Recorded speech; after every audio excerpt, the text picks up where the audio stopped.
Okay, it looks like it's working.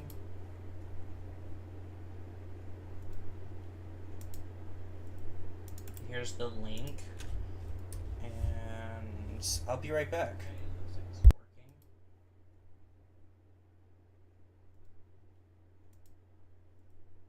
Here's the link.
I am back. Hello, can you hear Welcome me? back. Alright, do you have the link I shared can hear around? you. Do you have the link shared around? Ah, you know what? I will go and do that. I'll do that too.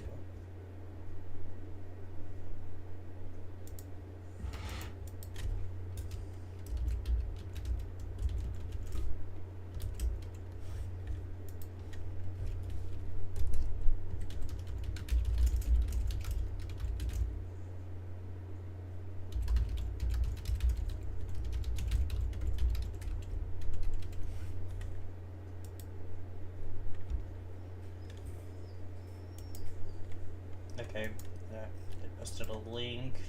Just waiting for your word.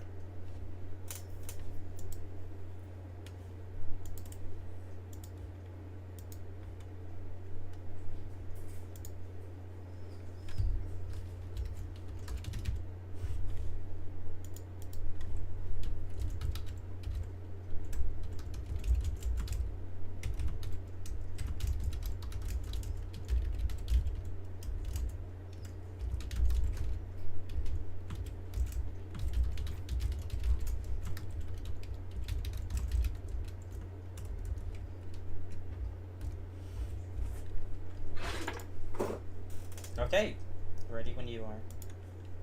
Ready? Alright. 3, 2, 1. Hello, everybody. Welcome to SnarkCast episode 15. I am Muggany here with Petrichord. Say hi, Howdy Petrichord. ho.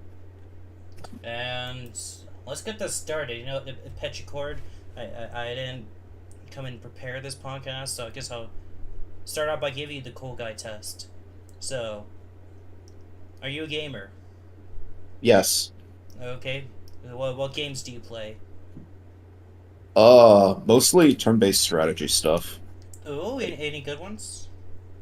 I'm a big fan of one Paradox put out recently called Millennium. I'm aware that most people dig things like Civ. I like Civilization. I try to branch out a bit from there.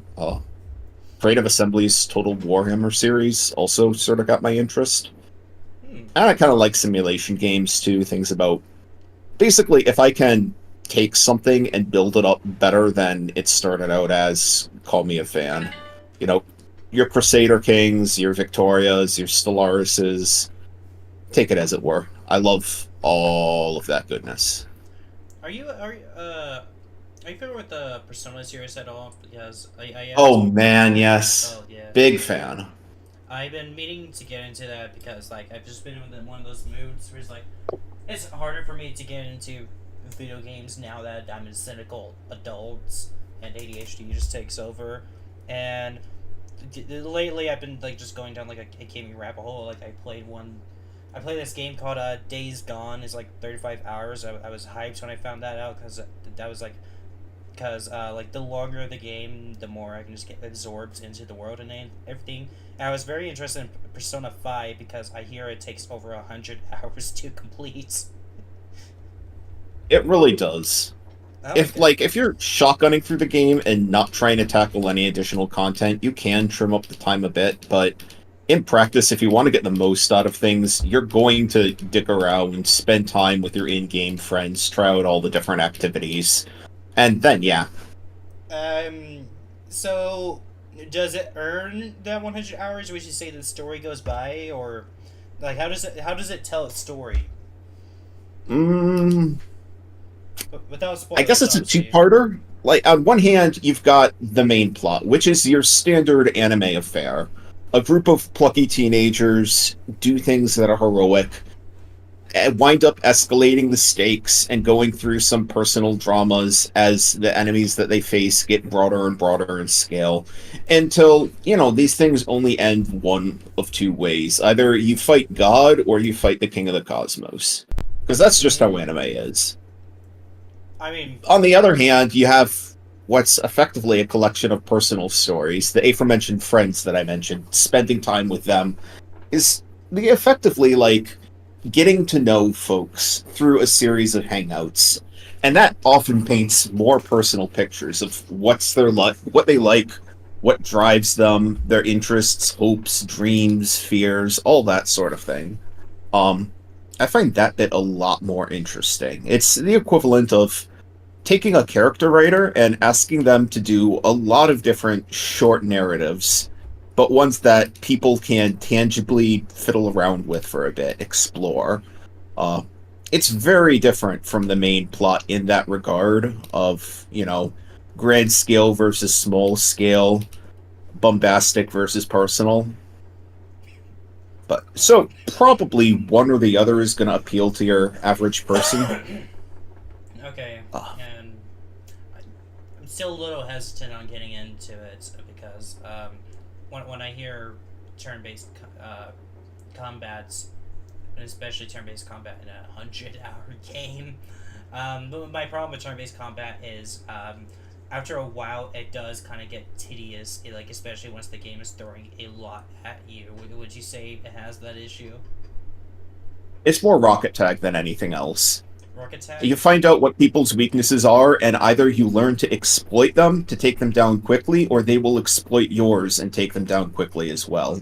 In that sense, it feels a lot faster than your average affair where it's two dudes whittling down each numbers until one set of numbers hits zero.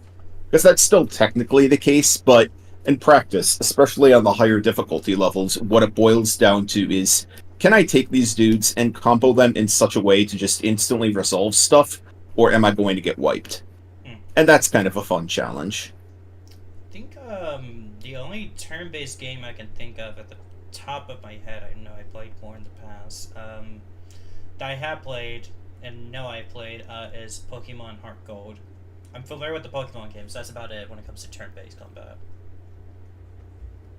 Fair enough. I haven't really played them. I love a lot of the fantasy critters that are designed for the series, all of their wacky designs and ingrained personalities, the way they get expressed in the anime and the games, and the way people express them through art.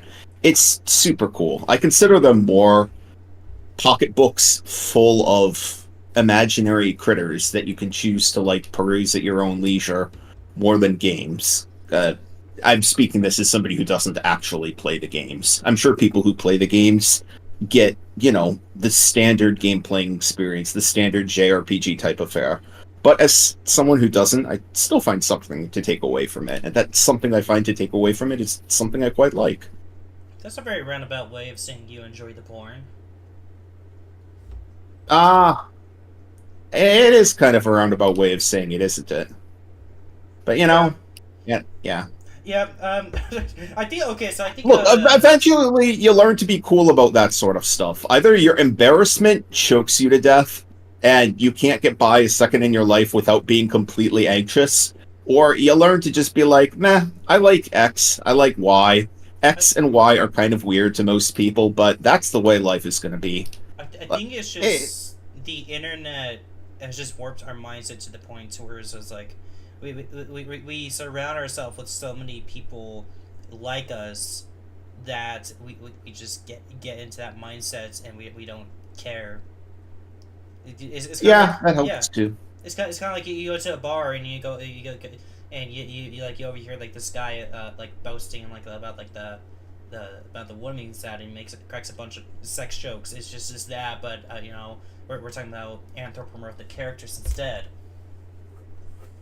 Yeah. Yeah, Yeah, sex jokes, furry sex jokes. yeah, furry sex There's some jokes. differences, but also at the end of the day, there's just similarities. Yes, yes, and on that I noticed you've written a concerning amount of porn, more porn than I have written. I'm pulling up your profile. I a lot of the porn that I write is basically just for exchange events. Sort of like how Jingle Mass is coming up soon, right? And that's effectively a big holiday fic exchange between a bunch of different folks. Uh, Did you enter? which is what? Did you enter? I used to be the admin of the group. Oh, nice. Yeah, like I took over from a guy called Obsolescence who did it for 1 year or so, Oh my god, and then obsolescence. went off. Yeah, shout out to Obsolescence, who went on to be a medical professional and dropped off the face of the earth. Oh, so that's what he Then did. I was Okay. doing it. Yeah, uh, I did it by myself for a bit, and it was a total shit show. Eventually found out that another guy was thinking of doing it called Flutter Priest. We did it for several years, and then he kind of dropped off the face of the fandom, and is, I think, working in a rock band in California. And after that, I was like, yeah, no. When I touch stuff, it tends to end out worse than the way it started. So who wants to take over? And Shakespeare Plays was like, me, here's this big proposal on how I would run things. And I was like, wow, that is better than what I expected. It's you. And he's doing better than I would have anticipated, or better than I would have anticipated from any given person taking over from me. He's kind of kicking a lot of ass in that department. I'm glad to see it's in good hands. Yes. Anyway, that was a bit of a digression. What I'm No, you're saying is that, good. yeah, like that group, there is also a sister group that does it, that exchanges porn, and I participate in that too. Those are like the two different things I do per year. Contests are, when I say stressful, I mean there's a lot of drama that goes into a bunch of people competing over who gets to be the best in any artificially declared uh, field. There is a lot of drama associated with the competition or associated with people who are associated with competitions, especially when money's on the line. I like writing for the sake of writing. Money is cool, and if there wasn't any drama associated with it, then sure, I would totally go for money. But I do not want to get into metaphorical fistfights with people who are better writers than I am. Uh, and effectively opening myself up to indirectly or directly being told that my words are bad and I should feel bad. To paraphrase the world's greatest aquatic sci-fi individual. Okay. So I was listening to you, and I do want to continue that conversation, but I just got a message from somebody saying that my mic audio is low on stream. Um, hang on a second. Okay, so we need to figure out how to boost this audio here. Is it, how many people are watching? We have no one watching. Yeah, I'm not exactly a big name. It's fine. I forgot to announce the stream ahead of time. Usually when I announce it ahead of time, we get like 5-10 listeners.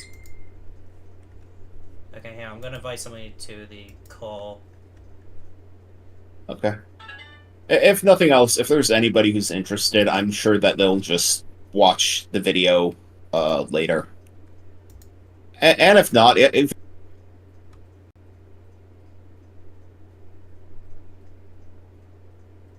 Sorry, I did that just as you were continuing. You said, and if not, what else? Even if I'm just speaking to empty air, I there are worse things to occupy one's afternoon with than talking to oneself.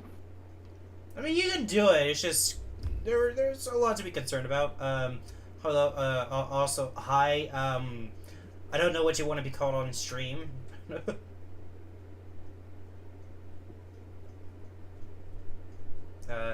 Hello.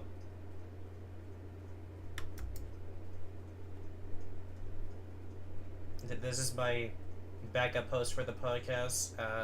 I'm just trying to figure out what name he wants to go by today. Because he goes by a lot of names. I'm just wondering why he's so quiet.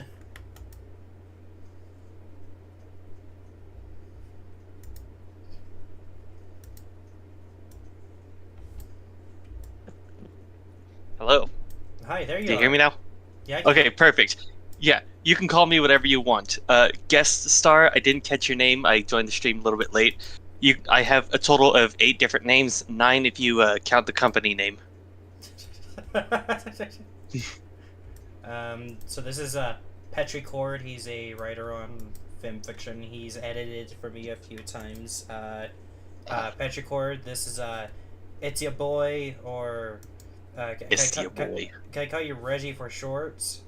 Yes. Okay. It's your boy Ink, Reggie for short, sure. Okay, so this is It's Your Boy Inc. Reggie for short. He's a friend of mine. I just invite him on here because I fear a backup host is always good. So now that you two are meeting, It's Your Boy Reggie for short. Do you have any questions for Petrichord? Yes, actually. So Petrichord, is the D silent or not? It's not silent. Okay, so Mr. Petrichord, he just said that you're a writer on film fiction, and judging by the background image on the stream, I have to assume it's something pony related. No. Yeah. I mean, that's what fan fiction is. It's the pony words. I have no idea about any of that stuff. Oh. I just like hanging out with people. Fair enough. Once upon a time, there was a cartoon show. It was brightly colored and kind of Oh dear twee, Lord, please no. but it was also unironic. And people were just kind of sick of ironic entertainment at that point. Uh-huh.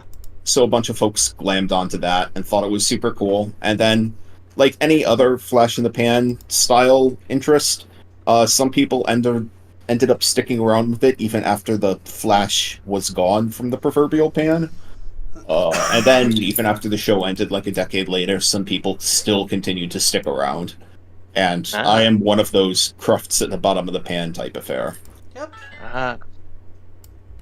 Yep. Interesting. Yeah.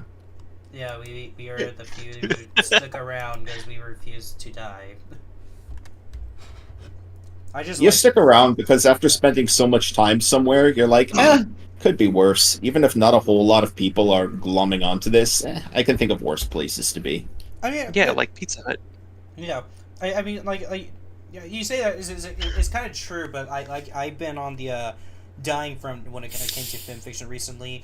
I'm just on there to write now. I'm not as dedicated to the fan fiction as I used to be, and I had this realization when I was my friend Seven. He asked me to judge for his contests, and I was extremely slow to get through entries, and I figure out why is because I read one entry, and there was nothing offensively wrong with the story, but it pissed me off. I realized it was because the only reason it pissed me off is because it was about Queen Chrysalis, and she was just extremely out of character, and that little thing just threw me off so much that it made me have this epiphany.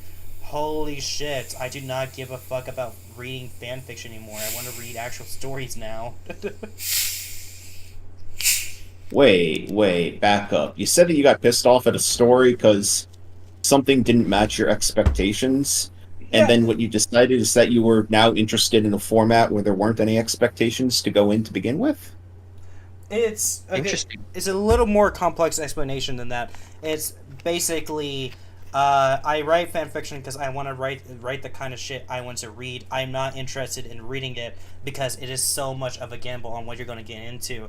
Like the sort of shit I write, I've said this before. I don't consider myself a fan fiction writer because the sort of shit I read is not something you would want to read in fan fiction. When you read fan fiction, you want to write your favorite characters being romanced together, or just something about your favorite character. I try to write original works with original OCs. I very clearly want to write actual books. So that general disinterest in fan fiction, I still have some interest in fan fiction, but when I said it's a gamble, it's like I pick and choose my battles. I am at that point now. So I don't spend a lot of time on fan fiction because of that, if you understand what I'm saying. Okay, but consider, narratives themselves are a highly modular affair. People, writers as a whole, take elements they like from anything that they've encountered and effectively incorporate it into their own work, whether it's a deliberate decision or subconsciously. People get attracted to certain genres, certain styles. So what I'm saying is that, in effect, fan fiction really isn't that different from original fiction. Fan fiction just openly acknowledges its roots, where it came from, and original fiction tries to couch that behind a layer of authenticity of the author's original stuff. Which, depending on your point of view, is legitimate, but I don't buy it. I see fan fiction as not particularly different from original fiction. Yeah, I totally get what you're saying, and I agree, but for me to go any deeper, like I would actually have to shit on a whole lot of fan fiction. Mainly the fan fiction feature box, and I'll sound like a dick on stream, and I don't want to do that. And I'm sure there's like a lot of authors that I have met on Discord at one point, and I just don't want to make them mad. That's fair. Yeah, it's an issue with me that comes down to personal taste, because like whenever I see something in the box, I don't want to read a fluff fic. I don't want to read a cute fluff fic. I don't want to read this romance. I don't want to read an anon fic. I want to read something that specifically interests me, and I don't think it's like a healthy way of going about it. Like I think I need to learn how to just sit down and enjoy something for what it is, despite its flaws. I think that's an issue I've taken over time. I'm gonna have to disagree with you on that one, Captain. Why? Because it's not, or at least in my opinion, it's not an unhealthy way of doing it. It's just a separate way of doing it. You can have like certain genres that you really enjoy, or you can decide to be adventurous one day and read something for what it is. It's really just a matter of daily. Yeah, I mean, there is like unhealthy moderation, and there is healthy moderation. I know I've been notoriously nitpicky in the past, and lately my behavior is to try to get out of that nitpickiness in a way. So I think like me like trying to like be more open to the kind of fan fiction I read, because I have gotten a little bit more into fan fiction recently. I think that's just me trying to open up more. So I don't know. Right on. Understandable. Yeah, maybe that'll change, but since we're on that topic, what kind of fan fiction do you like to read, Petrichord? That implies that I read or write a whole lot of fan fiction anymore. Joke's on you. He can't read. I'm so far out of the game that it's basically absurdly ridiculous, and that's kind of a shame because I feel like there is a lot of stuff that gets bandied about. If you're asking me what sort of things I'd like to read in general, it's character drama, which is not necessarily romance, even though it gets lumped in with romance. But I find people to be just about the most interesting thing in the world for the flexibility, modularity, all of the different inputs that go into making a baby and then having that baby grow up, and all of the different outputs that it could have on affecting the world I know as what a you mean. whole. Oh yeah. Yeah. It's such an unstable and potentially wonderful catalyst, and being able to make those totally unknown catalysts just mesh up with each other and see what comes forth has all sorts of potential for stuff that's exciting, interesting, heartbreaking, revelatory. Just, I find it to be far more of something that can suck you in and never let you go than any freestanding genre, like fantasy, horror, etc., etc. Oh yeah. I get that there are different kinds of conflicts, that there's person versus self, person versus environment, person versus deity, effectively, and that not everything has to be person versus person. As long as there's some element of person there, I feel like it's going to be interesting no matter what. But the more that you can take person and pick them apart, see what makes them tick, and then put them back together and unleash that little clockwork monstrosity of mankind on the world, the more I'm just going to absolutely love to find out what's going on. So, with that said, Mr. Petrichord, have you seen the Disney movie, or maybe it's Pixar, Encanto? I have, actually. What are your thoughts on that one? I'm gonna get negative takes on this. I didn't really like Encanto. I'm not necessarily sure if that's a function of it being bad, but I've noticed that a lot of fiction recently, and when I say fiction, I refer to things like movies and cartoons, etc. A lot of the focus that people have had has been generational trauma. The way that adults and their descendants affect each other in ways that are negative, and how they learn to resolve that. It's not a bad theme. It's a very personal theme, and one definitely worthy of explanation. But oftentimes it feels like rereading the same story over and over again. And when you read the same story over and over again, eventually you just kind of get tired of it. You want a new flavor. Yeah. Understandable. Yeah, I think I would agree on you. Like, I really do like to read about people. I like to read stories with a very humanistic traits, where the characters feel very human, where it digs down deep into them and actually explores them. And what's interesting is what you said. It actually brings back into our discussion on fanfiction in general, what we were just talking about, got on topic from. But yeah, that was like a trait that like I noticed in fanfiction, the one that like just interested me for a long time. It would often, and I guess it like I guess it inspired the Pink Scorch series, but like fanfiction, it doesn't often like the ones I've read, like the ones that usually get pretty popular again in the feature box. It doesn't bother really digging deep into the characters. Like, it will often focus on the relationship with the characters, but oftentimes it feels like I'm reading something that's inspired by everything that has already been done before, mainly from pop culture like Disney, where the characters are like, how would you describe it? Like what you're just saying about the way I describe it is, the joy that I mentioned earlier of being able to see what makes someone tick, being able to take all of those elements, pick them apart, analyze them, examine them. The thing about fan fiction that I would consider less engaging, or those less engaging ones that I think you're referring to, is knowing all of that stuff ahead of time already. There is no surprise. There is no discovery. They just take a base template, often just a few tropes related to a base template, and say, this is what there is, this is what to be expected. And it's like, no. Yes. No, you're taking all of the fun of discovery and just boiling it away. Yes, and yeah, no, I was focusing more on it from like a character perspective, from a story perspective. Yes, I totally see what you mean right there. As for like a character's perspective, it usually, and this is fine. Like, not every story needs to do this. I just appreciate a change of pace on occasion. The characters usually aren't that deep.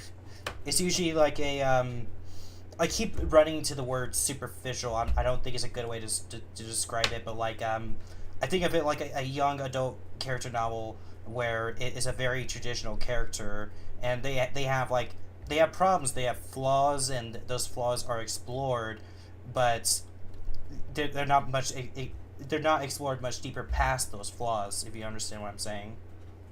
I think traditional was a perfect word to use there. You know what to expect because it's been done before. Yeah. You know the tropes, the expected history, the conflict, the resolution.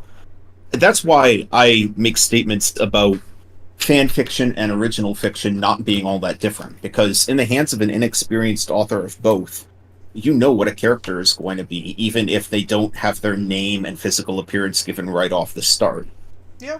Yeah, you can just feel it in the back of your head. Exactly. On that topic, like, and this could be a book, it can be a movie, it can be a game.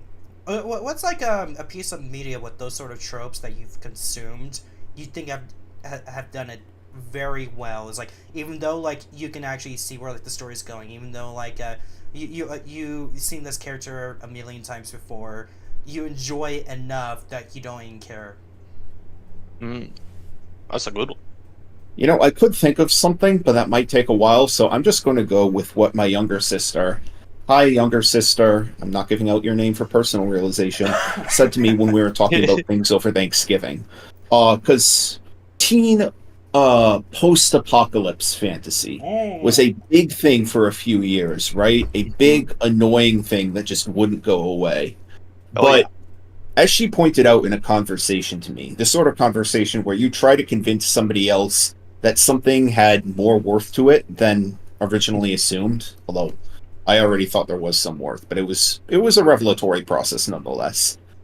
She pointed out that the Hunger Games, of all things, did subversions by taking the expected character tropes and requiring them to rely on more than their inherent strengths to survive, or, be theoretically successful, and then not even allowing them to be successful at anything anyway. In effect, sort of pointing out that, especially in a world that isn't as quote-unquote good as it was before, that life often just isn't fair. Life will kick you in the dick, no matter how hard you try. If you try, you're more likely to make things work out for you, but sometimes you can dedicate your entire thrusting of oneself into danger and getting wrapped up in politics for the sole purpose of saving your sister, and then your sister can get killed anyway and render the whole thing moot. Sometimes you can struggle super hard to try and maintain your humanity, even in light of everything going to hell on a personal level and on a political level, and having not much to work with but your brain and some conversational know-how in order to make it through okay. And then in the end, you effectively get brainwashed, and all of that just goes to moot anyway. Suzanne Collins, I think was her name. A lot of the authors' names blend together. Yeah, Suzanne Collins had a firm, maybe cynical is the wrong word for it, but a fair amount of things came across as blunt, as possibly cynical, I guess, if I'm going to use that. Just not having things get wrapped up in the traditional happy ending, and instead trying to go with, well, here's what to expect now, and here's how it's actually going to turn out. Sorry it didn't fit with your expectations. Life doesn't always do that. Oh. Yeah, actually, a lot of the sister imitators that wanted to dick right off of that fame did do very conventional narratives, and they were all boring as horse shit. I hate them. What's the Understandable. yeah, like the Divergent series? That was an infamous one. You know, I, for a period of time, when I was really bored at working at a call center, tried to catch up on young adult fiction just to see what kids were interested in, quote-unquote, these days, like I used to be when I was growing up. The Divergent series was so bad I never made it all the way through, and I just stopped that project. I hated it so much, I was like, no, I'm done. Fuck this. I'm going to remain a Kaji 20-something for the rest of my life. It is awful. It is some of the worst stuff I have ever read, genuinely. I put it in my top 3 of most hated, biggest wastes of time ever. And that is a very prestigious list. Okay, so I think I have 2 to name here, and Reggie, I want you to answer this too. So think of one. Okay. 2. Okay, so this first one actually kind of goes against what I was saying earlier, but I never said I stopped enjoying fan fiction. There was actually a Spiral fanfic called Spiral Dawn of Light, and you hear that title, you go, I don't know, man, and you read it, and it is so poorly written. And it is a really interesting case study, because I think the author is still working on it, because I think he started back in 2010. I think this is after Spiral Dawn the Dragon was released. and he started on it when he was in high school, and the really interesting thing about it is there is this actually really good story going on. It's separated into like 4 parts. Part 1 ends on a crazy note where a character gets kidnapped, and they're like they're kids at the time, and this character that gets kidnapped, they are the most annoying character, and I can't say this word because we're live streaming on YouTube, so I have to use another word. So like when they reintroduce the character in part 2, they're teenagers now, and this character had just escaped their tormentors. So the first thing you see her do is she purposely tries to fall to her death, and she has like this really huge change in personality. I was like, holy crap, that's you just took the worst character and made them the most interesting, and you did this in like this incredibly crappy written story. And as the story goes on, you just see it just the writing just improve. Like, it's still bad here and there. Like, fight scenes are really clunky, and you get like really blocky text. And as it goes on, it just goes smoother and smoother. You can actually see the writer growing as he continues the story. It is good in multiple ways. Like if I were to actually compliment it, aside from just that, like, it has a really good grasp on its characters and giving you characters that you can really love and appreciate, especially original characters, which is hard to come across. So it's that, and I promise I won't talk about this for an hour again, Rashid. No, I know where this is going. No, it's a book series called Wings of Fire. I picked up book 1. Well, I saw it at a Scholastic book fair when I was in high school. Didn't get it, but I picked it up off Amazon because I'm a skelly. And when eventually I did sit down to read it, and it's like, but it's actually an incredibly well written young adult novel series. Like, there's violence, and like whenever it gets to like those violent moments, like it is actually graphic in detail. It's like it takes like some traditional characters, it gives you like the traditional traits, but it gives them like trauma, like actual fucked up trauma. It's just like, holy shit, I killed my own dad and I didn't know it was my own dad. What the fuck? That level of trauma is actually a wild series. So those are the ones I can think of. What about you, Reggie? I'm gonna be real. You talked for so long, I have no idea what the question is. The question was, Like, do I have a series that like applies to what you just said? a series. Okay, so I believe going back, I believe the question was along the lines of, help me out here, Petrichord. You're the co-host, Petrichord. Help me out. Wasn't the question, take a genre full of incredibly tropey things, what is a work in that genre that you think actually did it right? I think that was the question. Does it have to be like an actual certified work, or is fanfic allowed? I'd assume fanfiction is allowed. Okay, so Splatoon, like, they have a lot of stuff going on, and in every single story that I've ever read, it's always the same. It's like Agent 4 or whatever goes to save the Zapfish from blah blah blah enemy, or it's the Inklings versus the Octolings again, or it's just a like really cheesy friendship story that usually ends up in romance. But there's one artist, Catraboo. I can try to find a link. I don't even know if they're still alive, but I don't know.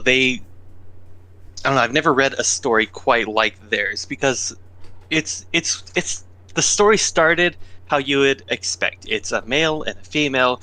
They're both young. They're hanging out together all the time. They're going to have a romance. You can just feel it in your bones. But never once throughout the entire series do they ever express anything kind of emotional towards each other like that. And like reading through that was very new for me, at least, in that genre or series kind of place. It's always just them hanging out, and it was just straight friendship all the way through. It never got more intimate than that. Oh, hell yeah. Those bromance fics are the best. Or are they is it bromance or are they lesbians? Well, I mean, one was a male and one was female, so I think it's a heteromance. Okay, never mind. I'm not gonna read it. I think they call it friendship, actually. I would not read it unless it's Yuri fan fiction. Understandable. Have a nice day. Oh. Do you have any more questions for Reggie while I try to think of one? Maybe something writing related you might have? Yes, actually, Petrichord. Earlier you said that you find most very interesting and development in how one can go from the stage of being a baby to an adult and what happens throughout all that process. Yeah. If you had a child, would you study them the same? Or would you apply the learning that you've done from all that stuff to this child? I'm just gonna interject. Here's the thing. I'm just gonna drop a quick comment. I think that would come naturally, but I am highly curious to see what Petrichord would say. Exactly. I'll be honest, I don't think that I would have a kid in the first place. I don't think, despite the assumptions that I've made, despite despite attempts that I could make at analyzing it or trying to be the best person possible based on what I've learned, I fundamentally don't trust myself to be a good enough person to handle the complexities of a human life. People are, people, babies, children, there is a lot going on with them, both on the surface and under it. It's a commitment that you have to make for 18 years, trying to be the best possible person. At least 18 years. Trying to be the best possible person that you can be, because you're actually, decreasingly as time goes on, but at least initially, you're going to mean the world to someone, almost literally. And the responsibility that comes with that is huge. If I thought I was a better person, if I thought I was the sort of person that could handle it, then maybe I would be willing to take that risk. But I'll be honest, I'm not a good person. Or at the very least, not a good caretaker. I think that regardless of intentions, I would make mistakes and people would get hurt. And I don't want to do that, especially to folks who wouldn't deserve it. I think, I actually think the same way about myself. But it's what gives me second thoughts about that is my real life has been influenced by outside sources. My sister had her kid at 16. She went through what my mom called a Miley Cyrus phase. Hell yeah! Haven't we all? She's 20 right now, and she's calmed down a lot of respect for her there, and I think, and also I listen to a lot of podcasts, and I've heard people Louis C.K. talking about having kids and how it affected them, and so when it comes to and also I believe my mom had my sister when she was 18, and a lot of, and I've witnessed a lot of people get married right out of high school and have kids then. And I think there is something about having a kid that inspires you to just get your shit together, because it's like what you said, you do not trust yourself enough to take care of human life, and that scare factor is what motivates you to just get your shit together. And I think it humbles you in a way. And which is why I don't want to have a kid anytime soon. I like that I haven't been humbled yet. I like being ignorant of life right now. I have hopes and aspirations. I'm gonna continue searching for those. Yes. If I get laid, if God forbid, if there is one day where I get laid, the first question I'm asking her is, do you have a condom? Because I didn't bring one. We're not doing this unless you have a condom. Are you fixed?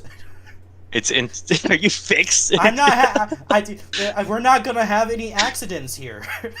My brother, I can promise it's gonna be a human. You don't have to ask that question. But it is valid. Do you have a condom? Because if that happens, it is gonna be a spontaneous thing. Yes. So I'm with you on that one. It is a sudden responsibility to have. Yeah. Fuck that. But yeah.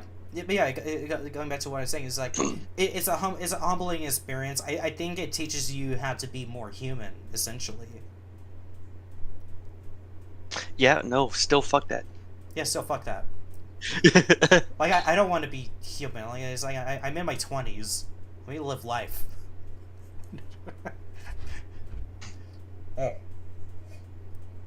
Sorry, I'm sort of amazed at the folks who can, not worry about it, whether it's by dint of not thinking about it or just having all of the confidence in the world.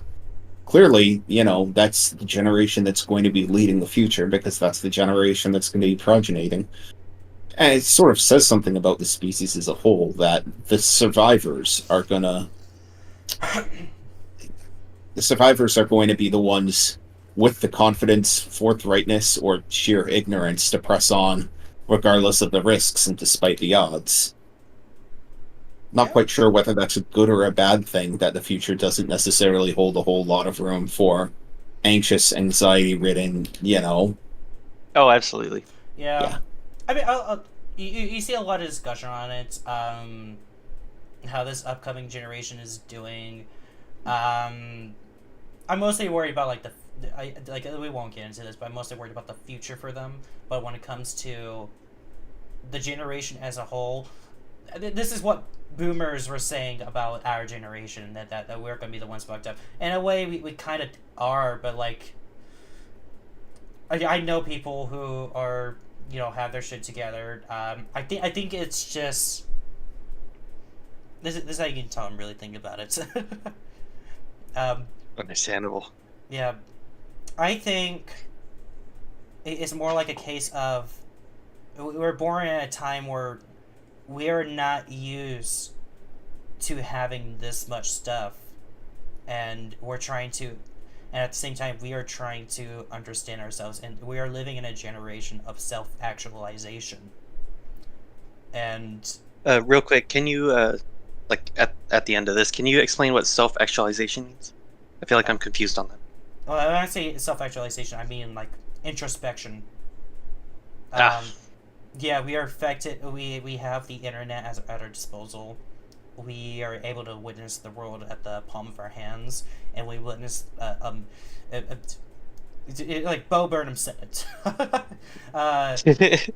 All I ever wanted was everything, all of the time. Apathy is a tragedy. Boredom is a crime. That is. Oh, yes. Yes, he said it best.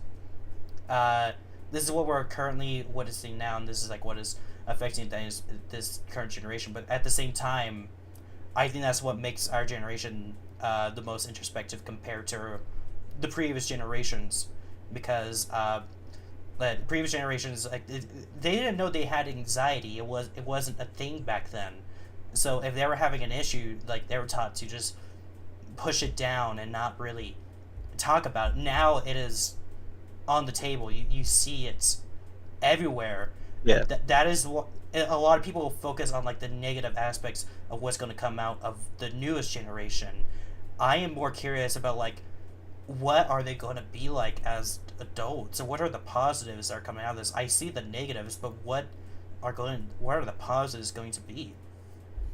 I totally understand. Like, these days, a lot of people talk shit about. Sorry, I don't know if swearing is okay, but It is. there is the iPad kids that everybody talking about.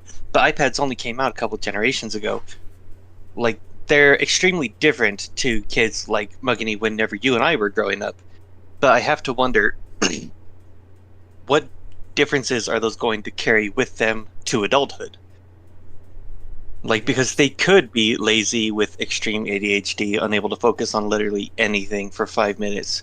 But at the same time, this advanced kind of thinking and always having their mind busy could lead to innovations that people with the slower minds just would not be able to come up with. I can tell you that now, because I am addicted to YouTube Shorts. Yeah, like most of my days, most of my day goes like this. I want to write, I want to read, I want to do something, I want to work out. And then I get distracted by YouTube Shorts. It is the constant need for stimulation, and that that is why ADHD is a big discussion when it comes to this new generation, because of the internet, where we are exposed to so much stimulation, and that is why I think I'm glad things like that are being discussed more. That's why I actually had that conversation with my older sister. She does not like the idea of giving her daughter an iPad, because she wants her to mind to grow up strong, which I think is pretty Understandable. I think it's good to have adults who think of that more.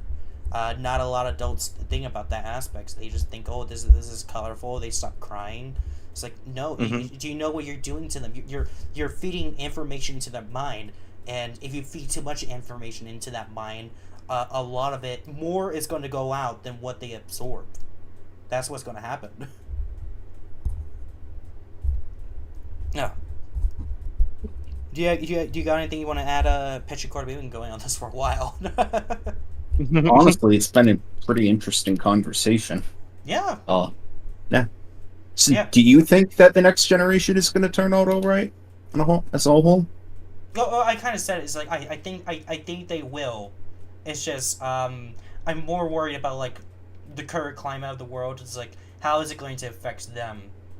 Because I think like the way it's looking at now, depression is going to skyrocket with the next generation.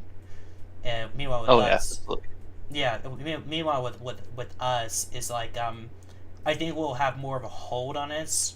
I think our generation is kind of the epitome of that the meme. It is what it is, guy. Yeah.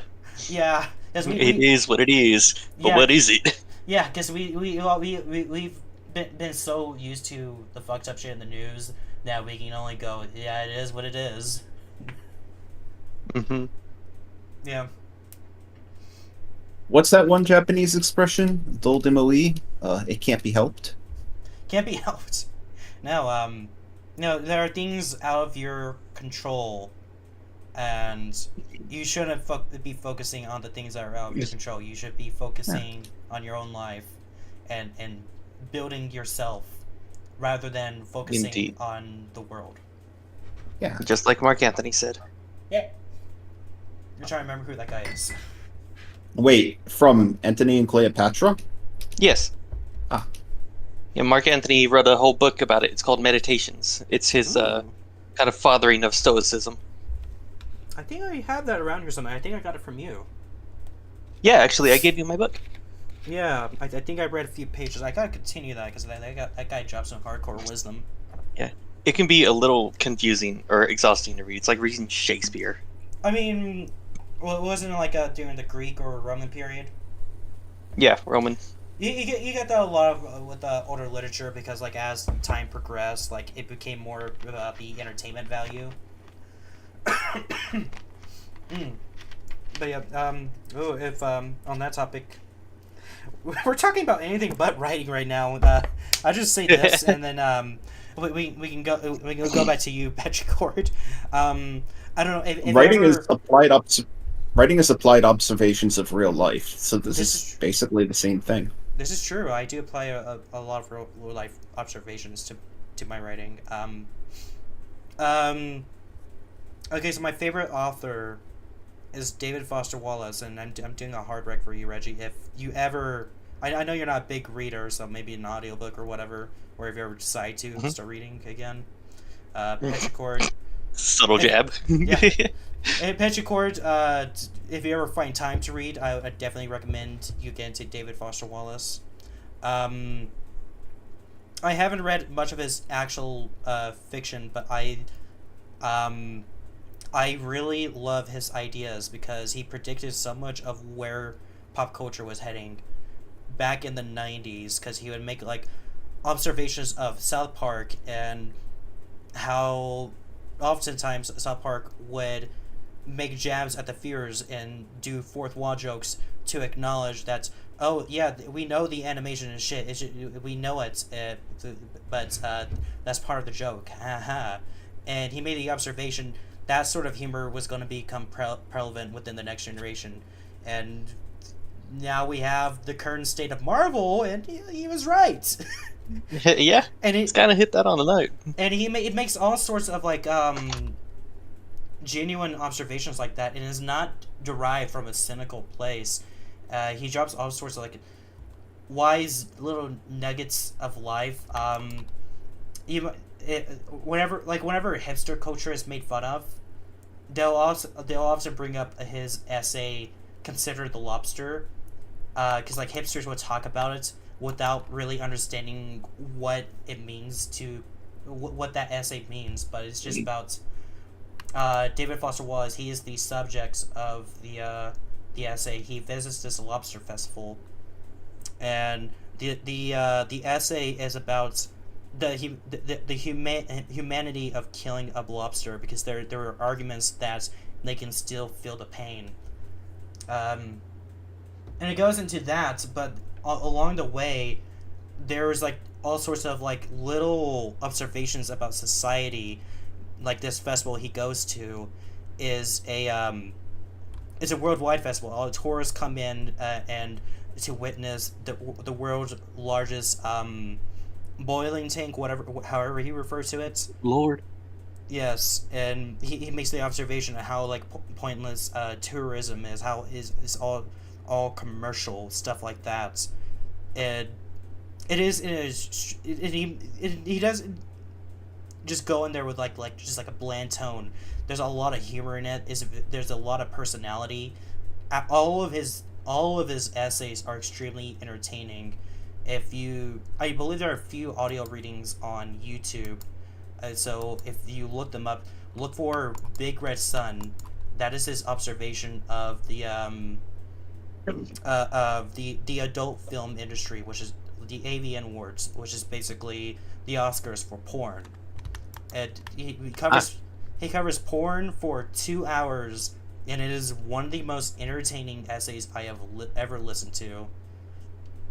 And I guess like one more thing from David Foster Wallace, he did a commencement speech called "This Is Water." It is only 26 minutes long. It is the most inspirational commencement speech I have ever heard, because he talks about navigating through daily life and learning to understand that we are all trapped in our own perspective, and no matter what we tell us, we are always going to think we are the main character, because that is our default. We can acknowledge that there are other people outside of us, but we'll always pertain to ourselves. So it's important to constantly remind ourselves of that, because the guy in front of us in traffic who cut us off might be a guy trying to rush his daughter to a hospital after an accident. It is a really well written and inspiring speech.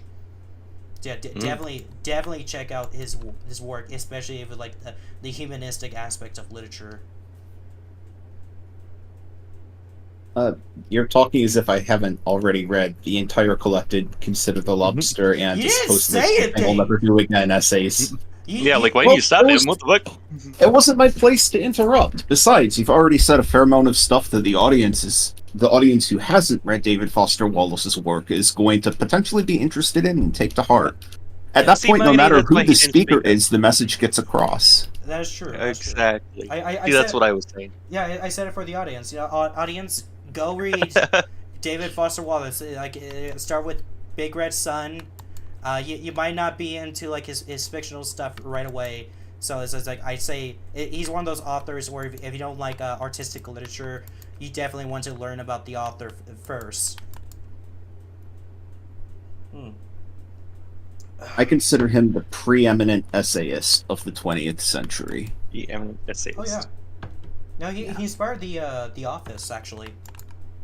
Huh. Yeah. Okay, that I didn't know. Yeah, I believe one of the showrunners, they were his favorite writer. He was their favorite writer. He actually named a character after him, David Wallace, and you can actually see David Foster Wallace echoed throughout The Office, because I haven't watched the series in its entirety, but I know like it kind of gets more into like the emotional relationship between each characters, which is kind of the things Wallace liked to explore in his writing. He didn't often like he made an observation of Seinfeld and South Park and how although these shows are funny, they are also extremely cynical in their formats and information. TV is a source of information, and information affects how we think. Oh shoot! And that's why he was opting for more optimistic shows like The Office, stuff like that. Interesting. Yeah. Yeah. I mean, the information media, regardless of what's being used to conduct information, the radio, the television, the internet, social media, etc., it has the potential to do anything. You're shaping people's minds. You are effectively creating the cultural, intellectual, mental zeitgeist. That's a huge-ass responsibility. And I laud people who look at that responsibility, understand it for what it is, and decide to try and educate in the best way possible. Create the optimal conditions for the progression of humanity as a race. Yes. Teaching the right things. When I say the right things, I don't just mean direct moralistic lessons, but also the more intrinsic complexities that will help people understand life as a whole, as a concept. And move forward with that. Yeah, I explore that often, like my own writing, and obviously I'll ask a question about yours related to this. Usually when I write a story, I go into the aspect. There's a specific theme in mind that I want to explore, but like this isn't going to be a theme that thumps you over the head. This is a theme that specifically relates to me, and it's either something I learned or I want to learn. So I'm going to share it with the reader to get their thoughts, and maybe they'll get something out of it. How would you, how in that way, how do you think that affects your writing? Kind of digging deeper into your writing, like what are like the real life aspects of you that go into your writing? Oh. Wow. You don't have to be embarrassed. No. I actually have not introspected in a while. That's how you just I know, right? Is working. Well, I'd say that when I'm trying to write from a personal perspective, often what I want to do is ask why. I write based on an impulse. I see or hear one thing that strikes me, a sequence of a few notes. The particular color that's used on part of an illustration of a Magic the Gathering card. You know, the brief synaptic flash that happens in a flashback is displayed in a movie, but which isn't supposed to have a relation to the overall plot. I see those things. Or when I was at my most productive, I saw those things, and before I knew it, I had banged out however many thousands of words it takes to create something satisfactory. But after a while, I started looking at that, and I started wondering why. Why did I feel this way when I constructed that? What motivated me to make the links that I did between element alpha and element beta in order to construct the plot? What caused me to put down my thoughts in the way that I thought would be most accessible? Of course, that leads into a recursive loop where then you start wondering about why you wondered about such things, and the whole thing just spirals into a just image. You know, those computer screens that show an image of a computer screen that show an image of a computer screen. I know what you're talking about, but I've done hella introspection, and I tell you, the cycle does end eventually, because you realize it's pointless. Oh, you know, I wasn't sure whether the cycle would eventually end with that or with just getting bored of trying to delve through all the layers, but I'm not surprised that it's one of the two. Yeah. Where were we starting with all of this? Where were we going? I don't know. We got into like a very interesting rabbit hole. I think the question started with what kind of porn do you write? Oh, I thought the question was what That's sort a of. great question because I'm looking for a new artist. Oh,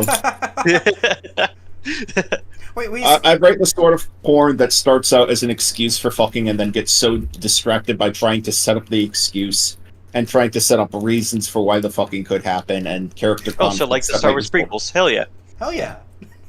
Eventually, I get so distracted from the fucking that I realize that I've thrown out like a few dozen pages and haven't actually done the fucking yet, and being like, Bring me back oh my horse cock. damn, I actually need to mash Object A into slot B at some point in time. You know what? I like it. I'll DM you. A Instant customer. So you said you haven't written anything in a while or read any fan fiction in a while. Would you say that's just general disinterest, or you just haven't had the time lately? It's weird. Like, ever since I was fired, I've had more time than ever. Saying that I'm not interested in stuff has a negative connotation, as if I am not interested because I do not find it enjoyable or I do not find it a satisfactory use of time. I think that if I were to have done those things in some theoretical alternate universe, I would ultimately find them a satisfactory use of time, enjoyable, whatever positive connotation you want to associate with it. But these days, it's basically a process of taking medication and then becoming too apathetic to do much of anything, or not taking medication and being too hysterically sad to do much of anything. So things just blur together in a fugue. And as a writer, as a reader, you get a whole lot more out of critically analyzing things. I suspect that even if I tried to make an effort to start reading now, things wouldn't have affected me as much as they did back when I had a job, feelings of responsibility, and of keeping stuff together. Yes, I totally get that. So like so you're saying your emotions wouldn't be as afflicted as much. Do you get that like when you're watching a movie sometimes? Because I think I've been through periods like that. Yeah. Like, my emotions might be there, but they're never in a place where I want to deliberately engage with them. If I wanted to deliberately engage with them, I would read more. But that thought of deliberate engagement is often the exact opposite of what I subconsciously or consciously find myself going with, which is just a general desire to detach, a desire to forget about who I am or what existence is, to live without really think about living, which is just sort of an automatic process that I suspect a lot of people who aren't, or not people, but a lot of the way non-sapient organisms live until death, just automated processes. Yeah. Which is really depressing now that I talk about it, but, eventually I'll get a job and maybe things will change around after that. Yeah. Yeah, Understandable. I can say for sure, like, that mood is temporary, because, like, I've gone through before, like, back in the pandemic, I had severe depression because, like, so many things in my life were not going right. Like, I was surrounded by toxic friends, both online and at work, and I was at a job that didn't respect me. I had to put my cat down. Oh shoot, I remember that. Yeah, so much was going wrong for me. I was like in staggering depths. I remember I would be watching something. The only things that like would emotionally afflict me were like the things that I could see myself in. Like, I watched this movie called Taste of Cherry, and I believe, where does it take place? I keep thinking of Saudi Arabia. I hope I'm not getting that right. Okay. I hope I'm not getting that wrong. Is what I meant to say. It is about a man. It is a very simple premise. It's just about a man who is driving around, and he's looking for somebody to bury him when he. I can't believe I had to say this word because I'm on YouTube. He has to not alive. He wants to not alive himself, and the reason why he needs somebody to bury him is because in that culture, if you not alive yourself, it goes against like very strict religious protocols, and you get buried in an improper grave, or I think you get cremated. I don't know exactly what happens, but there are very strict laws against it. So you're just seeing this man go on a personal journey, and it does not tell you about like what his reasons for wanting to not alive himself are. It just tells you, he just explains to him like he has like this very deep pain, and it explores very familiar ideas anybody can relate to. Yeah, and that was like one of the only like things I could identify with during that time period. Eventually, it just got. Eventually, I think like things just started looking up, and it. Yeah, I things are cool again, and lately I'm just in that period where it's just like most of my disinterest in something is just overstimulation, because I've been gaming a lot. Understandable. Yeah. Like, I want to check out Wicked. But I have a feeling if I watch it now, I'll be extremely detached from it, even if it is good. Understandable. I don't know. I saw the trailers. The trailers are shit, so it might just be a shit movie, despite what everyone's saying. I've seen a lot of podcasts saying that it's total shit too, because like Ariana Grande and the other person, especially the other person, are being extremely emotional about it. Like Ariana Grande supposedly cries in every interview. So they're saying it's shit because of the interviews. They're not using the actual movie. No, they're not saying that the actual movie is shit. They're saying that, like, they're expecting it to be shit because of how the actresses are kind of just playing it up so much. Oh, because the marketing surrounding the movie. Okay. Yeah. Yeah. I just thought like the Wicked Witch's design was really distracting. Like, you have a weird facial structure. You do not look like the Wicked Witch. You just look like a good-looking actress in green makeup. Yeah, exactly. You're supposed to be ugly. Yeah.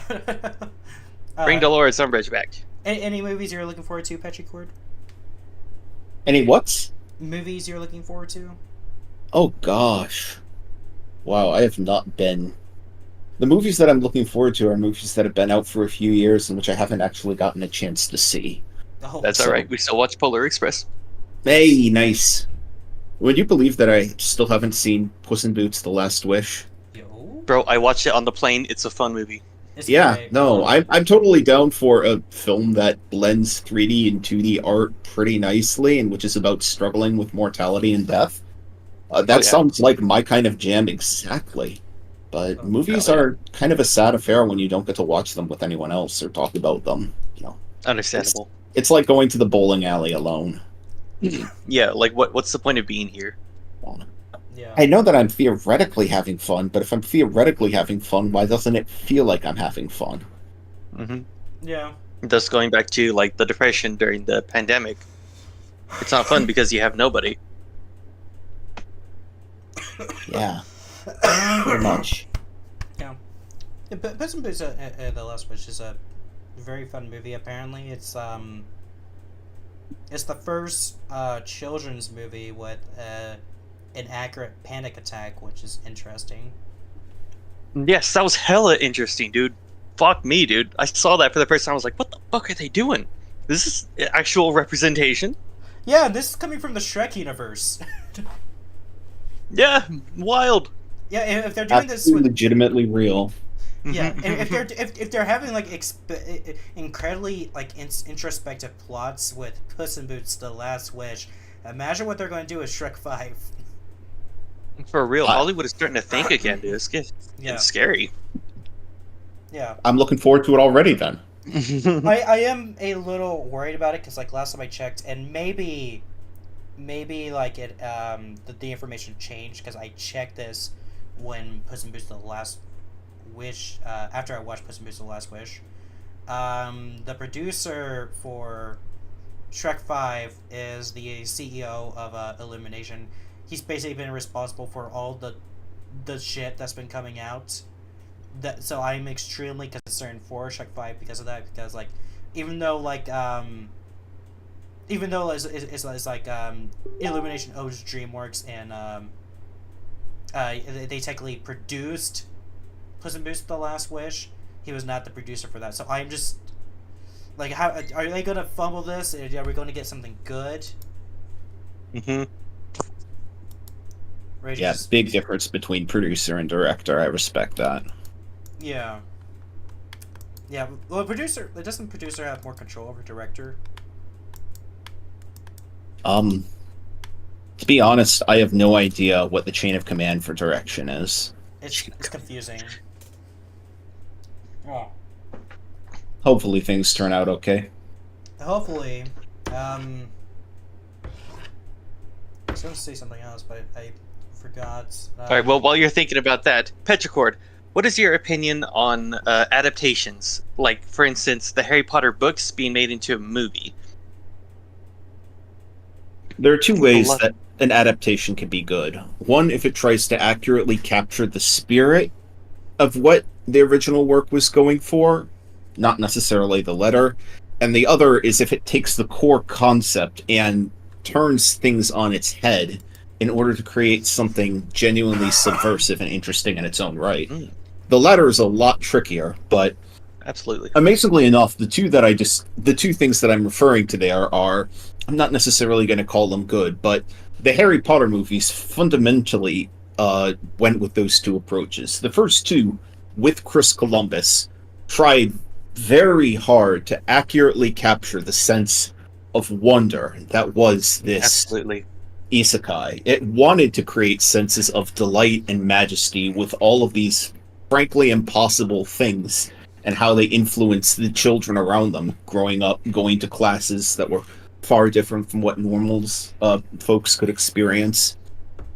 And then the movies that came after that took the second approach that I described, the more at least the third, and to some extent the fourth, deliberately tried to create something subversive by taking the character themes and emphasizing those and going with a much darker feel and approach, stripping away the whimsy and emphasizing just how dangerous this newfound world could become, how dangerous the potential relationships you have with others could be, the danger of unknowable future potentially coming to pass, and how that could affect you, affect others in quite potentially a mortal way.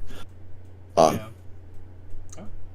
I'm thinking If you asked me if those movies were good nowadays, I'd have to think about it before I gave my honest answer, but those are the closest ways that I can think of having an adaptation. Yeah. All right. Let me throw the. Oh, go ahead. I was just gonna say, I think like the book that like actually bounced at the best was and keep in mind I read this in high school, so my answer here might not be that valid. But Goblet of Fire, I think it balanced those both the whimsical aspects and the dark aspects best, because there was kind of this transition in the series, whereas it's like I think I can get away with spoiling Harry Potter at this point. Pretty much everyone's familiar with this. Oh yeah. Yeah. Voldemort returns. That Harry witnesses Cedric get killed right in front of him.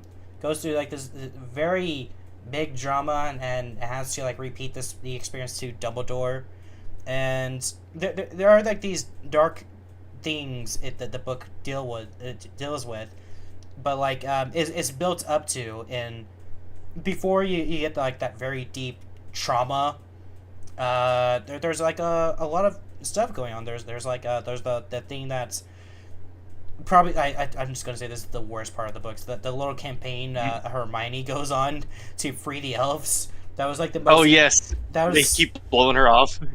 It was so It was so fucking annoying, but also kind of funny at the same time. Absolutely. Yes. There's also like the little.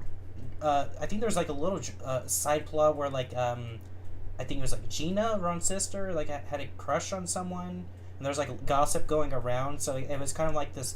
It was very much young adult. You can see it making that transition into young adult, and then the thing happens with Harry, and it makes that full-on transition into just okay. This is now a completely different series. I think that one balanced it best from memory.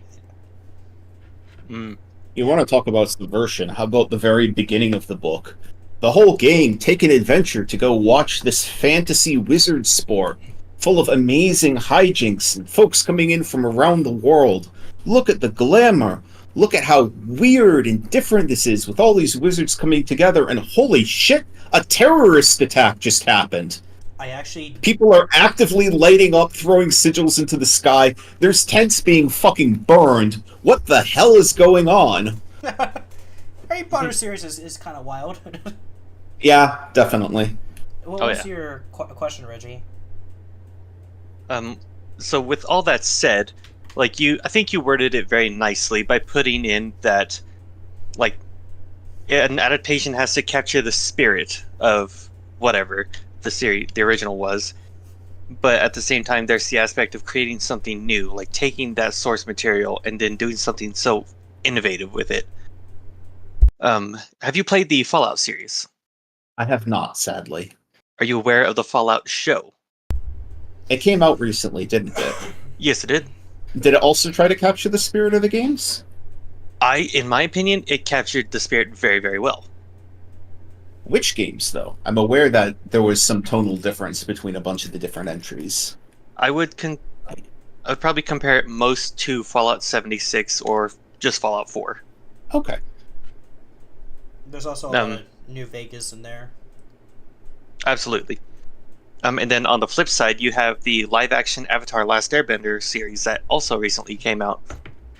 They flipped the script in several different ways, but at the same time, the show itself, if it would have been a standalone show, would have been amazing.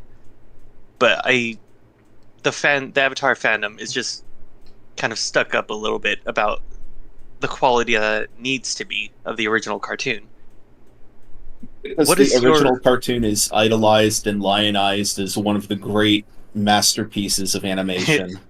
Exactly.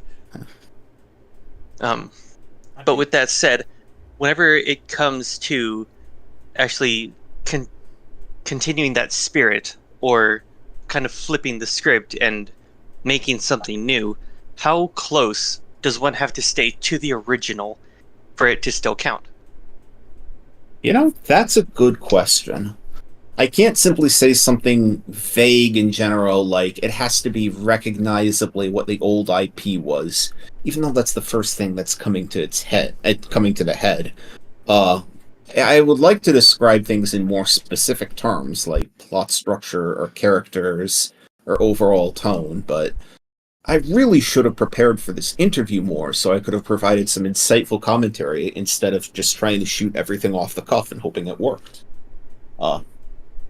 That being said, to give the vague answer that I explained earlier, if you're going to do something subversive, then you should make sure that the audience knows what's being subverted. Typically, that means using the right names for the right appearances for the right character. But it can also be a matter of depicting the world, the setting, in the way which they imagined it to be, or simply originally conducting a tone in the same way that people imagined it to be. It requires sort of getting in their head, figuring out what they consider the core elements of this thing. And obviously it's going to be different from everyone, so you have to just figure out what the majority opinion is going to be there. And only there can you figure out how to take that common consensus and turn it upside down. I have two adaptations in mind. Have you seen Dexter? The one with the serial killer or the one with the laboratory? The one with the serial killer. They have a crossover. Wait, same thing depending on the scope you look through. Yeah. Wait, you're telling me Dexter's Lab has a crossover with Dexter? Yeah, you haven't Fuck seen yeah! it? I have not. That sounds glorious. Dexter is actually an adaptation of the novel Darkly Dreaming Dexter, and that is actually an excellent example of an adaptation being so much better than the book. I hate it when people say the book is better because it's a book. Is I can actually sit down and read it. I'm sorry, that's a dumb argument. You shouldn't be allowed to vote. I read the book Darkly Dreaming Dexter. You can it is 300 pages, but you can finish it in an afternoon. It's supposed to be an adult novel. You can finish it in an afternoon. It is the type of book you see in an airport, and you just need something to read while you're on the plane, so you get that. That is the kind of book it is. And it is very straightforward with this plot. Like, basically, by the time you get halfway through the book, the first episode has already covered most of it. And then it just... That's where, like, the subversion of expectations comes in. It starts to do its own thing from there. And what I really like about Dexter as an adaptation is it recognizes the premise. This serial killer goes around killing other serial killers, but he works for the police. He's a blood splatter analyst.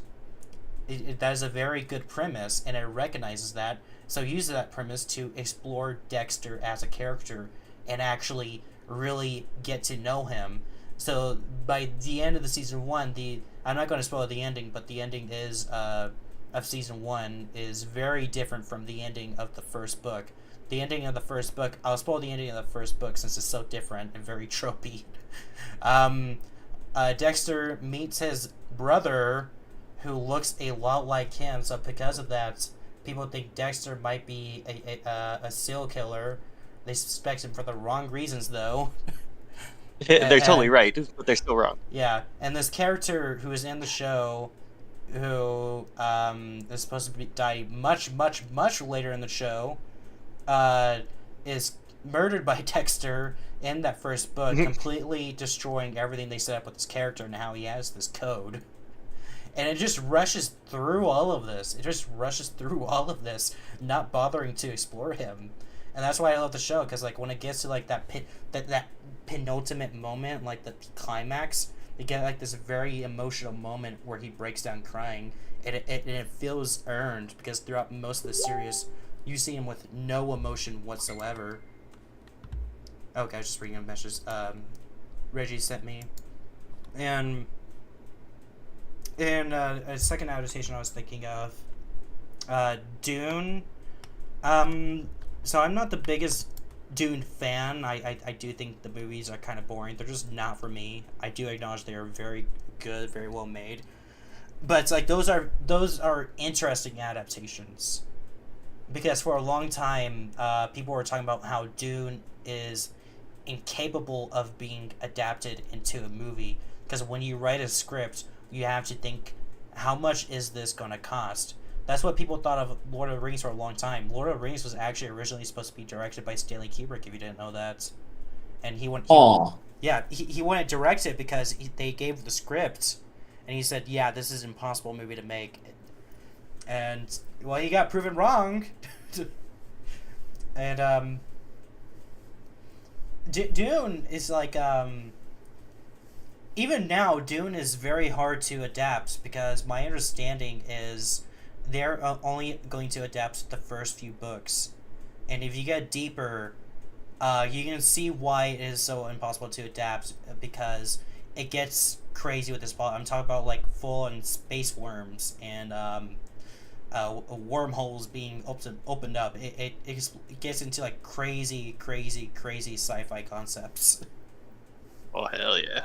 Yeah. You know what they say about them space worms. Oh. That's a big fucking worm. Hey, I'm gonna kick Reggie from stream before he gets too horny. Hey. Yeah. Those are the adaptations that come to mind. Ooh. So when it comes to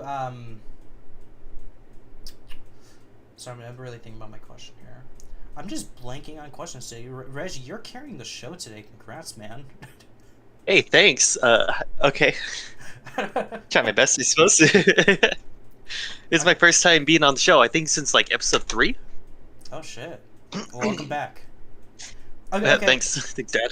Okay, I guess we'll move on to something simple, because we've been doing complex stuff. Oh, I thought that was simple. Okay, do you have any favorite books, like in any kind? The fast forward answer that I give when I don't want to think much about this is House of Leaves. No? Valid.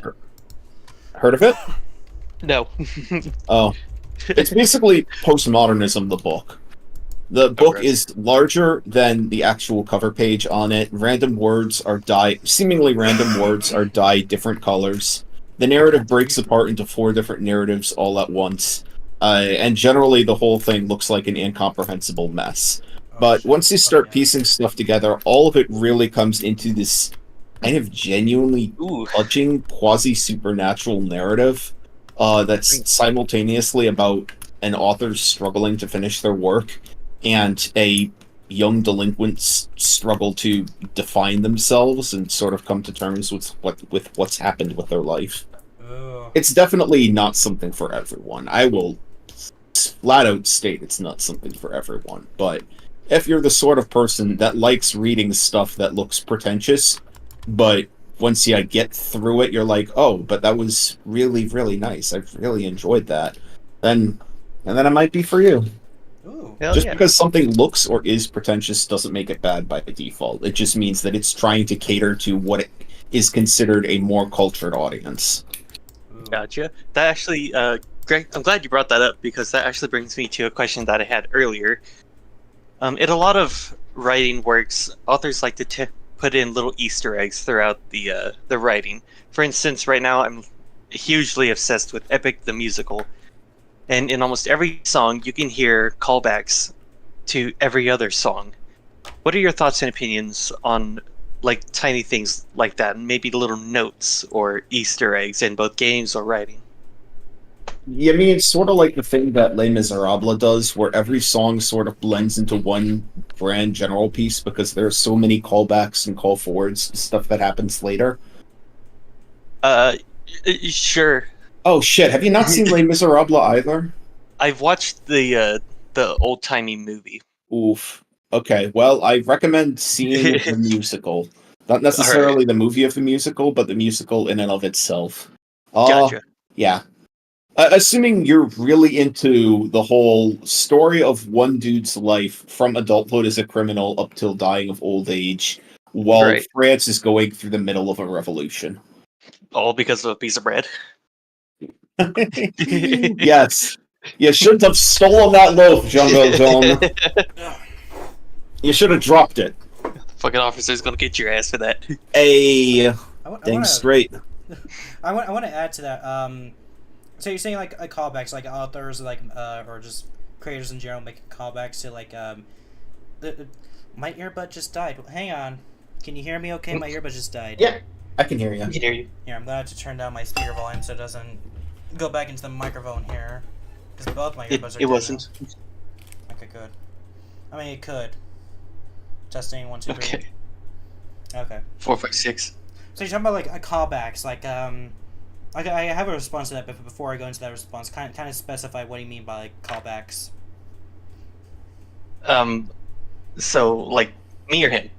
You, Raji. Okay, so let's go in the song. What's it called? I'm talking about like a generalization of callbacks. Unless you're. How could I be more specific while being more general? What the fuck? That's what I meant. It's like unless you're trying to just dig deeper into it. Was that not the first question? I had a brain fart. Go on. Okay, I think I misunderstood myself here. Hold on, gotta ask my wife real quick. Dave, hey, the song where Athena and Odysseus' son are like singing together. What's that called? Be quick, I'm on a podcast. Okay, so in the song "We'll Be Fine," the son of the main character is singing with the goddess that helped the main character. And this goddess is using lines that the original main character used to alter her song whenever they first sang together. So something like that would be, at least in my mind, a callback to a previous kind of era or generation of the thing itself. Okay. Yeah, because I was thinking of like the callbacks. Like I was thinking of like, there's a good usage of it like that, where it uses it to boost its narrative. When I think of like bad callbacks, I think Stephen King is infamous with it, because he'll do callbacks for no reason other than just, ooh, like this is all one connected universe. It's like I'll be reading his book, and there's like, I believe it's Pet Cemetery is where it was most noticeable. Also, The Misery. There's a scene in Pet Cemetery where the wife is driving back to home. This is during the climax. She's driving back home, and she has the option of turning. She gets to like a two-way, and one of the paths lead to Salem. And I was like, I see what you did there. Another one, Misery, it full-on acknowledges the plot of The Shining, where like I don't remember her name, but like the person that kidnaps the author is telling them about Jack Torrance and like what he did to the hotel. It's just like, you're just referencing your own work. That's not a good callback. You're just telling us, yeah, this is all in one extended universe. I like examples like the one you used, Reggie, where it takes like songs that were pre-existing, and it uses them to build on the story. And because of that, I think in a way it actually kind of makes those songs memorable. Like, Agreed. Like a really good example is Over the Garden Wall. It's like 10 episodes long. It's just like a short mini-series that Cartoon Network did. You can just watch it in one sitting. It's awesome. There's a song called Potatoes and Molasses, and it's just like the stupid, fun, innocent song you just think of as filler. But during like the final episode, the song is being sang in the background by like a children's choir. It has this very soft, somber tone, and it adds like a lot of emotion to the atmosphere. So like the way like you utilize callbacks can really affect the atmosphere you want to go for with the story.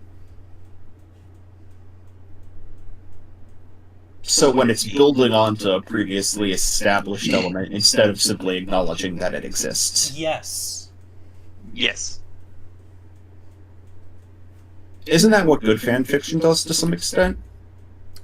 It takes the core concepts offered within some media and elaborates on them, builds more depth and intricacy to a character, an environment, any one given element, whereas the sort of fan fiction I guess frustrated you in the past is one that simply co-opts these elements, references them effectively, and then moves on without particularly doing much of anything more. Yes. I'm blanking on examples. Can you name a few?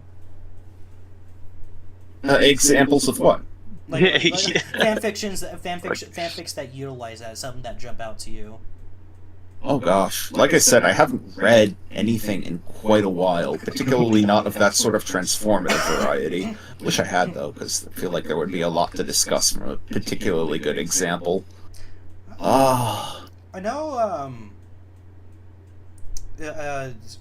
Follow Equestria does it a lot. I would say Follow Equestria draws those references well for the most part, because it actually uses those references to build on its world. Like there's a joke in the show where Fluttershy goes, I'd like to be a tree.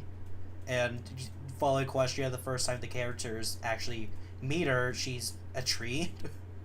Which is actually a clever jab at it. No, held. Project Horizons does it a lot too. Oh, God bless Project Horizons. Oh yeah. It's so nice to meet people who, like, are fans of it.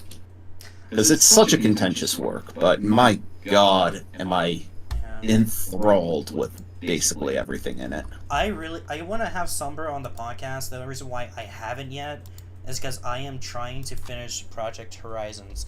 And the only reason why I cannot finish Project Horizons, it is so fucking long. But the reason why I want to finish it eventually is because it's so fucking good. Over 1.5 million words is a very reasonable take on how long. Yeah. Yeah, I do not like the hate it gets. Like, I can understand why people wouldn't like it. I can understand the elements that they would object to.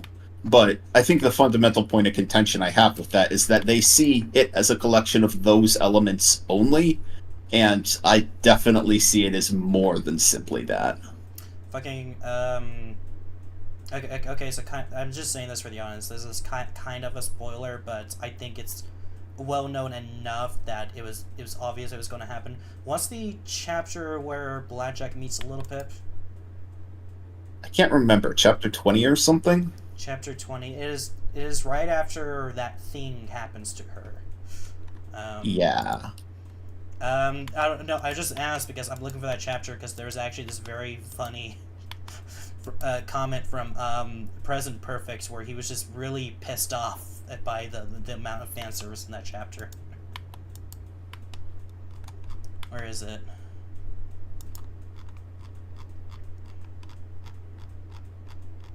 I would assume that he thought of it as just referential instead of transformative. Referential. Referential. Like, referential. Yeah. I'm an idiot. Nah, I'm just incapable of articulating things. Oh, he was from what I've seen in his comments, like, he was very much enjoying Project Horizons, but when he got to that chapter, he was full on just like insulting Somber. It was honestly pretty funny, but I really enjoyed that chapter because like it gave like the story the sort of levity it needed after that extremely fucked up thing happened. The story does seem to be a collection of extremely fucked up things. Yeah, but when you get to that specific chapter, you kind of realize it's holding back. Like the amount of things, the dark shit you saw before, that was just a sneeze. That was the foreplay. Yeah, that was the. I wouldn't use that word considering the context if you read the story. Yeah, yeah. I'll type it to you. Okay, do it. There you go. By the way, I did finally, by thumbing through my favorites, come across examples of fanfiction, like fanfics, that I would consider elevations of stuff in a sort of odd, roundabout way. You're familiar with Gap Jaxie, right? Goes by Prior Art these days. Gap Jaxie. Yes, I believe I read a few things by him. Yeah. He has a series that basically are about short stories about the actors of the various different main 6 characters as they are portrayed on TV. Starting with Twilight Sparkle, it being effectively an interview with the quote-unquote actress who plays Twilight Sparkle, and going out from there. And it's interesting, because the stories you would figure would simply be about these fictitious actors playing less fictitious characters from our universe, and it being sort of a whole meta-gag on how celebrities represent things. But yeah, take a look closer into it, and you realize that these theoretical actors' performances are sort of affecting how they construct their characters. It actually shows something about how the various different main characters are made by telling it through the lens of theoretical portrayers of the characters. It lets you see that one particular lens. It lets you see one particular lens of viewing a fictitious character, for example, but it also shows how that one theoretical lens could be a different lens if it were quote-unquote played by a different actor. Which is also sort of nice meta-commentary on how a character in a movie can be completely changed given who accepts or who declines any given role and what they decide to bring to the table, assuming they're not phoning it in, of course. That is actually a very interesting take, because I think I had that thought recently, and like they're very like none come to mind specifically, but like there's so many characters out there where I think this is the perfect actor for that character, because if you use any other character, they would be so different. It's like what's an iconic character? Just name one. Spider-Man? Spider-Man? I mean, there's like 3 of them now. Okay. Frodo Baggins. Frodo Baggins. Sorry, Reggie is Lord of the asking Rings. me if a horse has ever been shaved in MLP canon. Yeah, it just came up. Okay. Sorry, I was just wanting that. Frodo Baggins.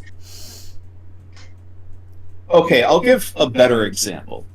Obi-Wan Kenobi. I was Yes. actually just idly thumbing through Star Wars the other day.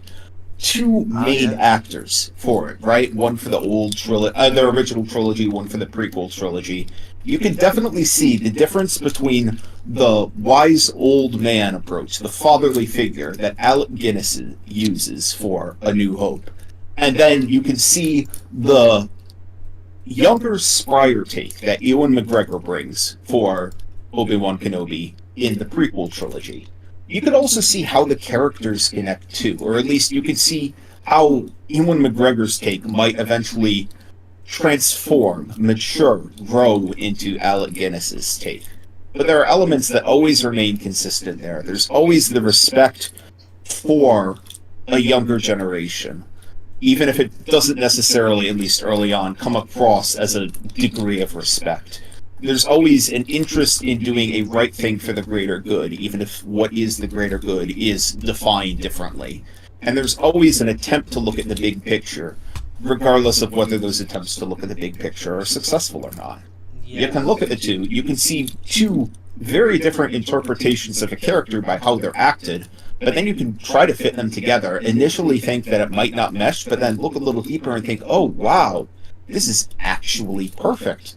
This is making it feel like a real individual. Well, it's real is a weird word to use there, but it's making it look like an individual who has changed as he has grown older, and that's super neat. Oh yeah, like Ewan McGregor, in general, he just has like enough natural charm that he gave Obi-Wan that signature snarky charm he's known for. Like, it was translated into like Clone Wars. Like, there's like compilation videos of just like the little quips he drops. He's a great character because of Ewan McGregor, and frankly, I think Hayden Christensen gets a lot of shit. It's like, obviously, yeah, like maybe there are things he could have done better. So like, I think it was just bad direction, because one of the things that stands out about him that translated into like the majority of Star Wars media I've seen is Anakin always has that same nasally dead voice, and there's something about that nasally dead voice that just gives him so much character that I really enjoy. It kind of reflects on his dark nature. Agreed. Yeah. Yeah, his brash conviction and his youthful inexperience would not be done nearly as well with an actor with a suaver voice. I don't think it's yeah. I don't think episode 3 will go any differently if Anakin was an emo. No, he would have killed himself. Not an emo already. Not the women and the children. It's just a phase, Obi-Wan.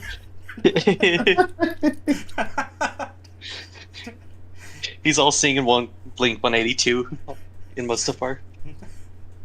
You'll continue to remain on this council. Where are you? But will not grant you the rank of master. Starts blasting a fucking What's That Emo song that everyone's singing. Fuck. Wake me I know up. what you're thinking of. Yes.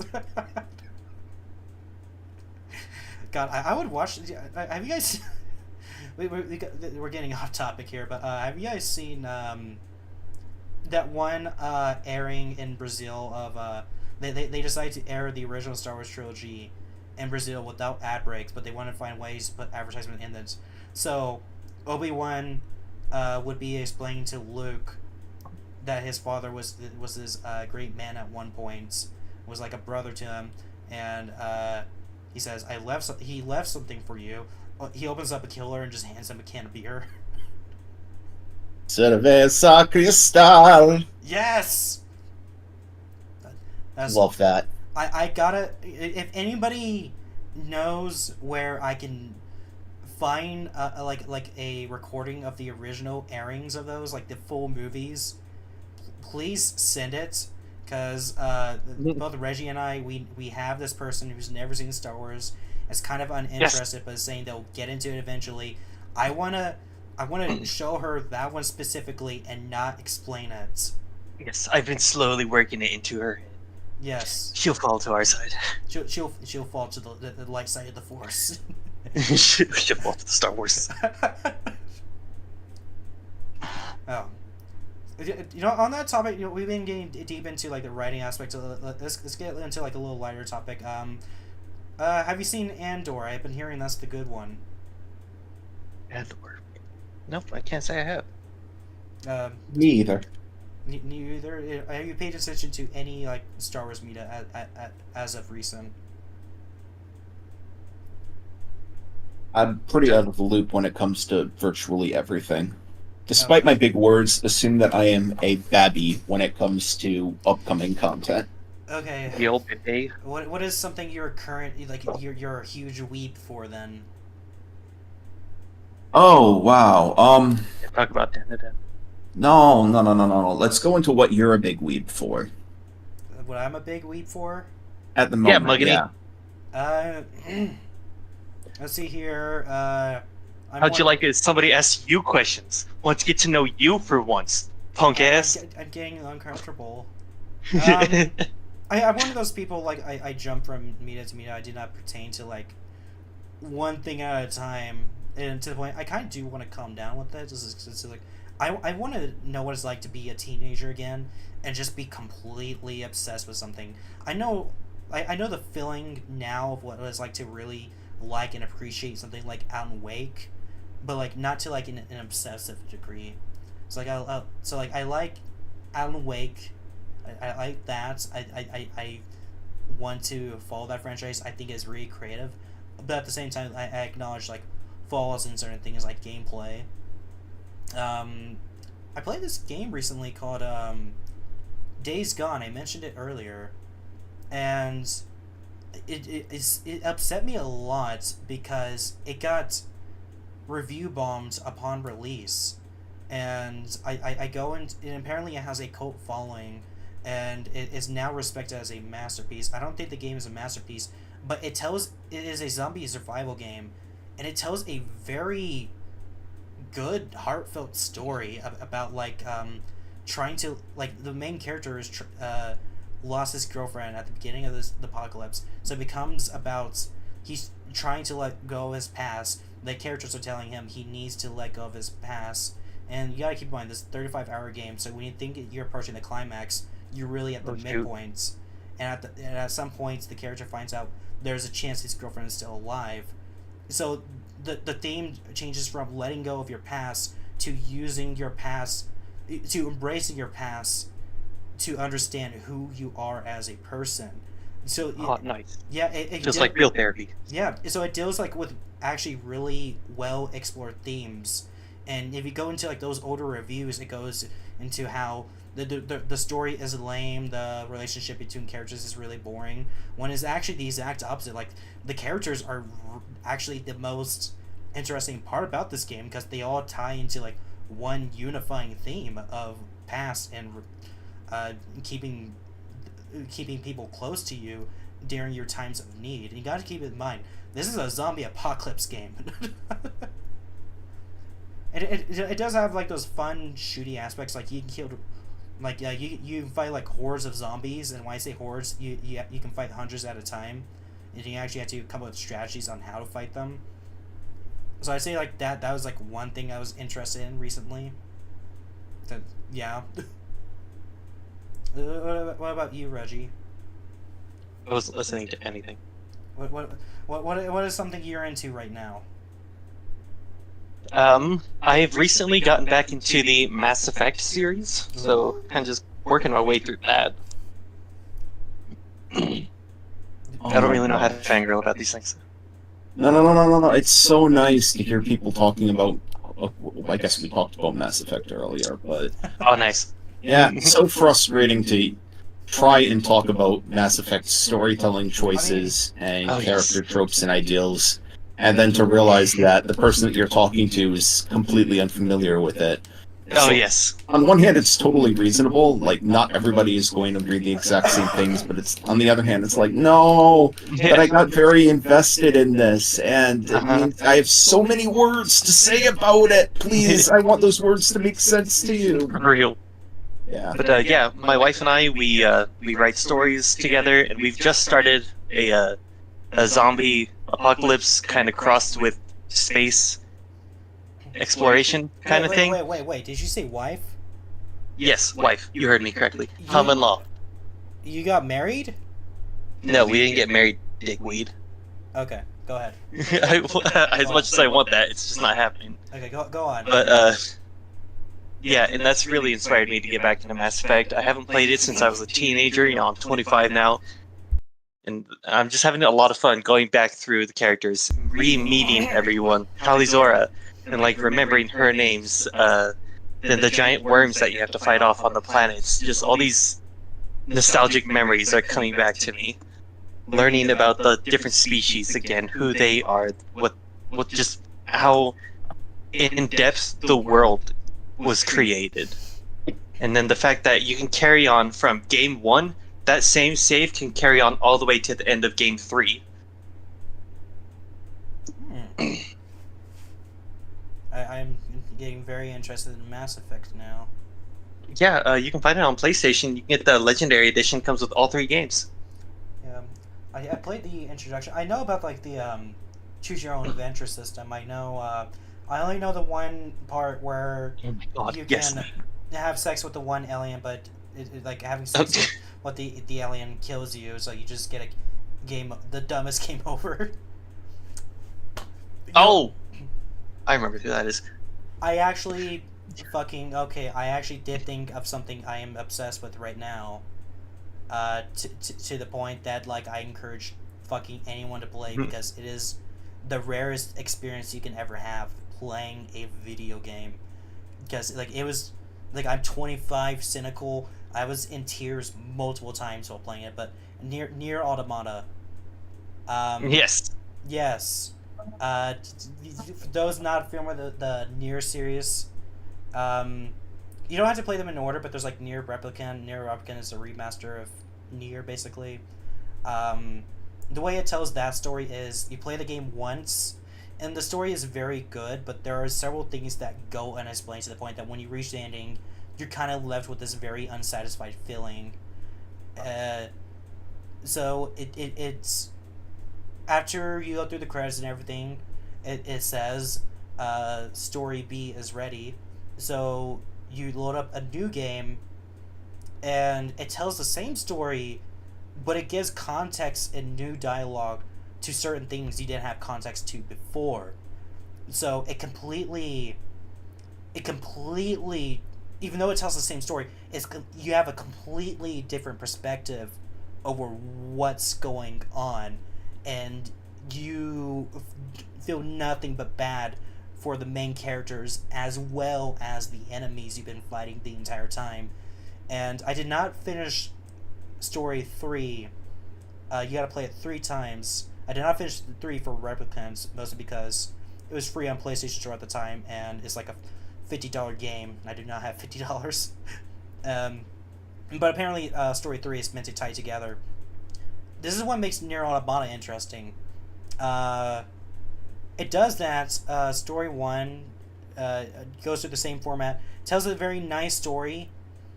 Many plot holes go unexplained.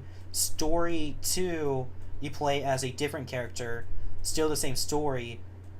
Those plot holes get explained. Story 3 is a completely different story that serves as a climax, and it completely upends the entire story you saw before to the point to where it's like at that point you're so engaged in what's going on that you cannot put it down. And this is going to be a minor spoiler, but there's like 26 different endings you can unlock. Most of them are joke endings you can get by just fucking around in the base or in the game. Like you can self-destruct. If you self-destruct in the base, you get like a joke ending where like the colonel is just floating around in space with a stern look on her face, stuff like that. Only 4 of them are considered canon, and they're preferable endings, but they're all depressing. They're all depressing. It's one of those games. Mm-hmm. Yeah, and none of them are considered canon, or any one of them can be considered canon, I should say. But like what people consider the best ending, after all the depressing stuff happens, you're left with like this very unsatisfying feeling by the time the credits roll, and then they just stop, and you have to fight the credits, and there's like this incredible soundtrack going on in the background. It's like a rendition, and going back to like what we're talking about callbacks, it is a rendition of a previous song that you got from playing from being in the game before. That was the original song that played during the credits. This one's a rendition, and you keep dying multiple times. It's an impossible task to do, and as you die, you keep getting messages from the developers. This is where they full on break the fourth wall, where it's like, do you consider games like a silly little thing? You have to answer yes or no. And it goes on like that. Eventually, as will you accept help from this player? Story. Yeah, will you accept help from this player? Yeah, I literally thought of the story I told you as I was talking about it, which I'll get into that. Hell yeah. Will you accept help from this player? And you can choose to accept help, and as soon as you accept help, like the music, like there's a singer to the song. As soon as you call for help, it turns into a choir, and it becomes much easier to fight the credits, and you get like a nice little post-credit scene after. I'm making somebody cry in the comments. Okay, I was about to ask if anybody was watching the comments with me. Yeah. Yeah, it is a game that destroys you. Like, holy shit. And after that, you get the option. Do you want to help another player? If you do this, all of your save data, everything you earned, that will be deleted. And it's just left up to you. Which is something I really appreciate. Like, there's like all these themes of unity, but it is not shoving it down your throat. It's giving you the choice of it. And something funny about that is whenever you call for help, it displays the player's name. And when I made a profile, I was thinking of like how Reggie, whenever he plays a game, he always gives his characters funny names. I should try that for a change. So I named my profile Bill Cosby. Which means somebody out there got the message. Will you accept? You want help from Bill Cosby? Yeah. Do you want help from Bill Cosby? Well, I don't know if you're familiar with the Cosby, but the wise person would say no. Apparently, somebody in the comments says you can just buy the achievements. well, Wow, that's wild. Yeah. Yeah, Yoko Taro. Like, if you want to get into Yoko Taro's work, he's the director. He's really talented at what he does. He has a very specific way of telling stories.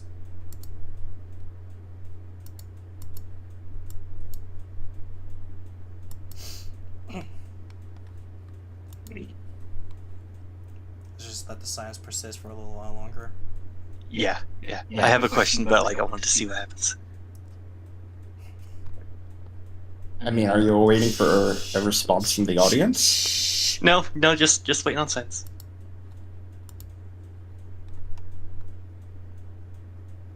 Okay, what Delicious. was the question? Getting back on the topic of the Easter eggs and callbacks and stuff, there is a certain,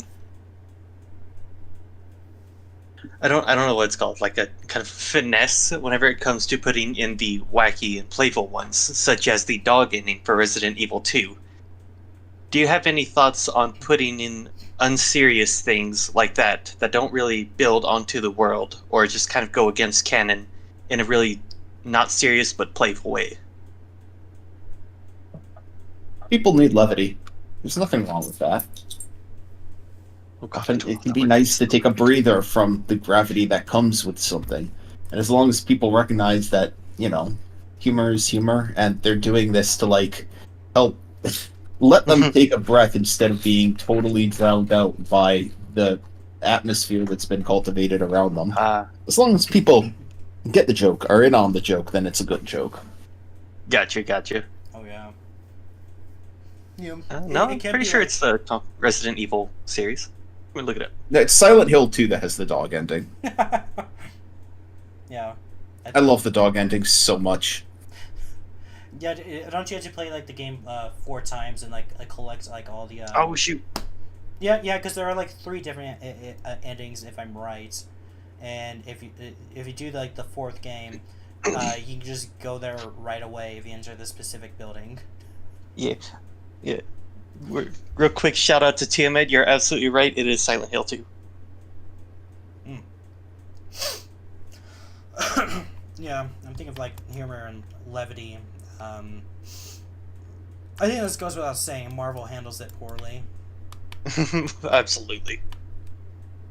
So humor and levity. Okay, that's actually my specialty because I love writing comedy. Like, that's actually a big focus of Pink Scorch. Because like whenever like I'm writing that story, I don't write it in mind that here's a really funny gag, because whenever you plan for a gag, that can actually really detract for a story. Gags in general detract from a story. You usually want it. This is actually I guess we're dropping some very real writing advice here if you're writing comedy. You always want to keep the momentum of the story moving. The joke should be along the way. And what I do is I like it when the comedy comes from the characters. You bring the funniest part of that character out, and you're showing the audience what about that character is funny. It's like I was role playing with Reggie, which by the way I continued that role play, and you guys didn't respond. Yeah, I saw it. Yeah, we need to talk about that too. By the way, we do. I don't know, like the character. We tried doing a Harry Potter role play. I couldn't get into it mostly because I was really struggling to remember the world of Harry Potter, and I lost all confidence in it. But no, I came up with this Eric, this character named Eric Bloodtooth, I think it was. Yeah, I think so. Yeah, and the entire premise behind this character is that he's just this utter douchebag. Like, he's the kind of douchebag, he doesn't know he's a douchebag, and he becomes best friends with the characters by force. And it's very, very fun playing around with that, because he would just say stupid shit out of response. Like, it's like, yeah.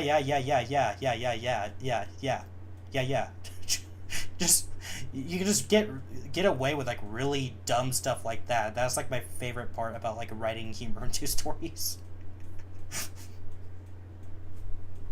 Yeah. But like for something like that, it's meant to be funny and not like super serious. But for Silent Hill, that game is 100% serious. Oh, yeah. If you're kind of like that person. So to see something so wacky as the dog ending, like whenever I first felt it was kind of jarring, because I was like, what the fuck is this? But then like it got funny after that. Yeah. I mean, there are appropriate, like when it comes to serious stories, there are appropriate places to put it. And it's like, okay, this is a topic you're really making me have to think here. Because I know I've done it before. Do you want to add any more to that, Petrichord, while I actually think of a response to that? I mean, if the it seems like the conflict here is whether the humor like facilitates or whether it distracts. Yeah, if the humor provides something to the thing. scene, like a way of moving things along or a way of mixing up the tone, but going along with the narrative, then it can be good. But if the joke stands out from everything else and just sort of brings the action to a complete halt, then that's the equivalent of having any other thing bring a story to a complete crashing halt. It's just taking the form of a joke. And, it's never a good idea to deliberately mess up your timing. Particularly not if the only reason you're messing up your timing is because you want to inject something you think is funny in there. Okay, so I'm thinking of a scene from No Country for Old Men. It is when Anton, you seen No Country for Old Men, right? Yes. Okay, when Anton, there are very few jokes in that movie, but when Anton he goes to the guy's trailer for the first time, he the first thing he does is he opens the fridge, he grabs the milk from the fridge and just sit downs with it. It's just little moments like that just like feed you snippets of humor. It's communicates a little bit about his character, but not enough to detract from like that what they're going for with it, because like Anton is very atmospheric. He's this walking metaphor. He's this embodiment of death. He's meant to be scary. So when you see him sit down with the milk, that's like the joke is subtle enough that where if you catch on to it, you can actually laugh. And I'd say when it comes to like writing serious fiction in general, you typically want that. You can have like a really funny scene like the dog scene from Silent Hill, but usually stuff like that has to be earned. There needs to it's like what you were saying, there needs to be levity, because it is, in a way, it is kind of a breather from that Braska. That is a creepypasta somebody wrote. It's actually been getting really popular recently. Braska. Yeah, definitely look into that. Oh no, my first thought would go to like Lord Braska of Final Fantasy. Oh no, no, Braska, like, it has like an extremely fucked up ending, but like it balances humor well, because it starts out from when the main character was a kid and him hanging out with his best friend. So like a lot of the comedy comes from just the banter of him and his friend going back and forth before it builds up to this we stumbled on something we were not supposed to see. Yeah, so I think that's a good example of writing humor in a serious story. I like that. That's a good. That is a good example. Yeah.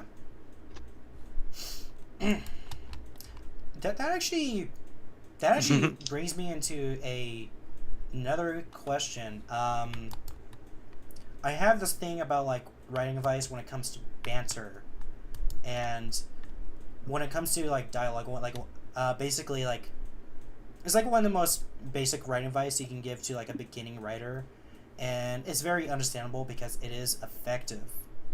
But I also think it is advice that is very easy to misinterpret. When you want to establish a relationship between characters, you add banter. My problem with that advice is there are so many more ways that you can do that, because when it's just banter, you're just showing, oh, these characters are really good friends. A closer look, I actually did a really good video on that recently, but I won't go into that because I'm more interested in your thoughts on that, Petrichord. Indeed. Yeah. Thoughts about what specifically? Banter. It's like, what do you think about like writing banter? I enjoy it. Are you talking on a personal level, or what do I think of it in the context of In the context of writing, was like, in general, is it when it comes to like writing advice, or like if you were to be talking to a new writer and they ask you for advice, and the most common advice you would give is add banter, what else would you add on to that to give characters more of a dynamic? And at the same time, if you don't mind, kind of explain what banter would be to you, if you can even provide an example. Yes. Because I love banter. It's one thing that I very much love to do in my stories, and it's something I would like to get better at. Isn't banter simply dialogue between two or more individuals that doesn't directly relate to the plot at hand? Yes. For the most part, Usually yes. involves insults. I honestly love it. You already know how I feel about characters and character exploration. Banter is a way of mutually engaging in that, not only by not just one individual looking at them, but seeing how the dynamic works and seeing what it says about the characters that their dynamic works in one particular way. Okay. People are not islands. They're shaped by the individuals that they hang out with. Oh God. What? Yeah, sorry, sound like you're getting philosophical.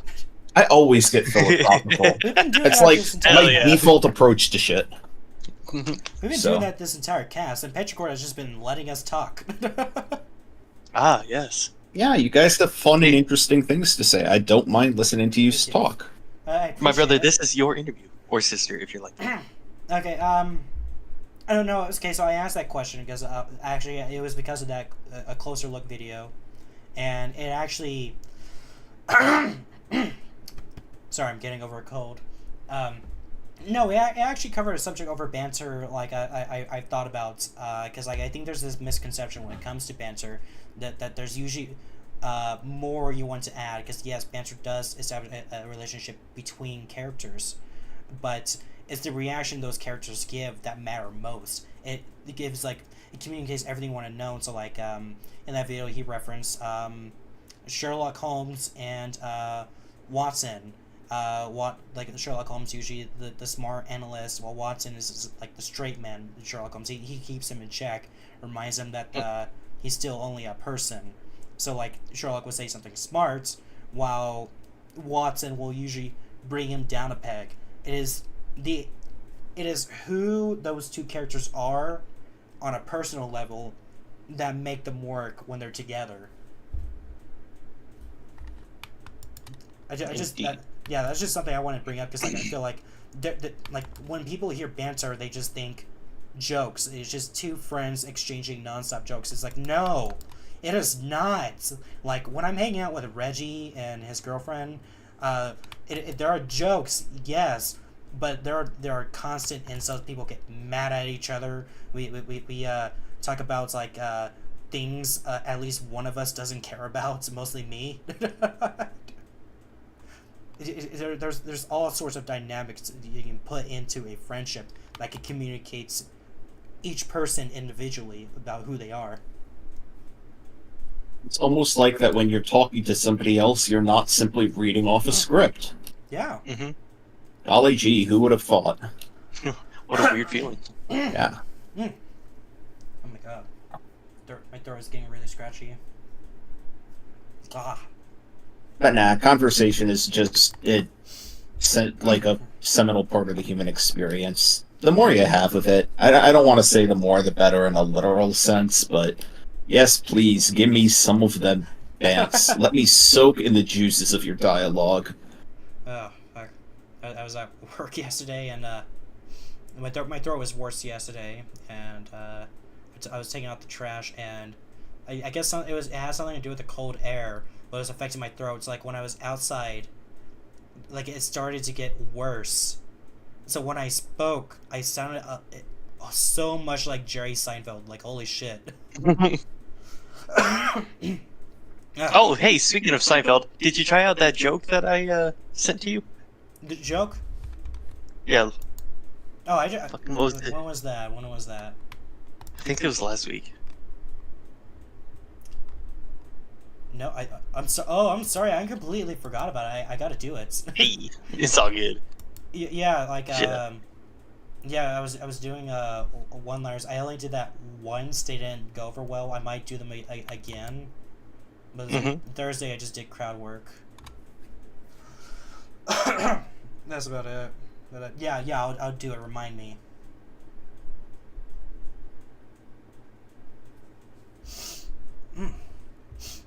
So how long have we been streaming for?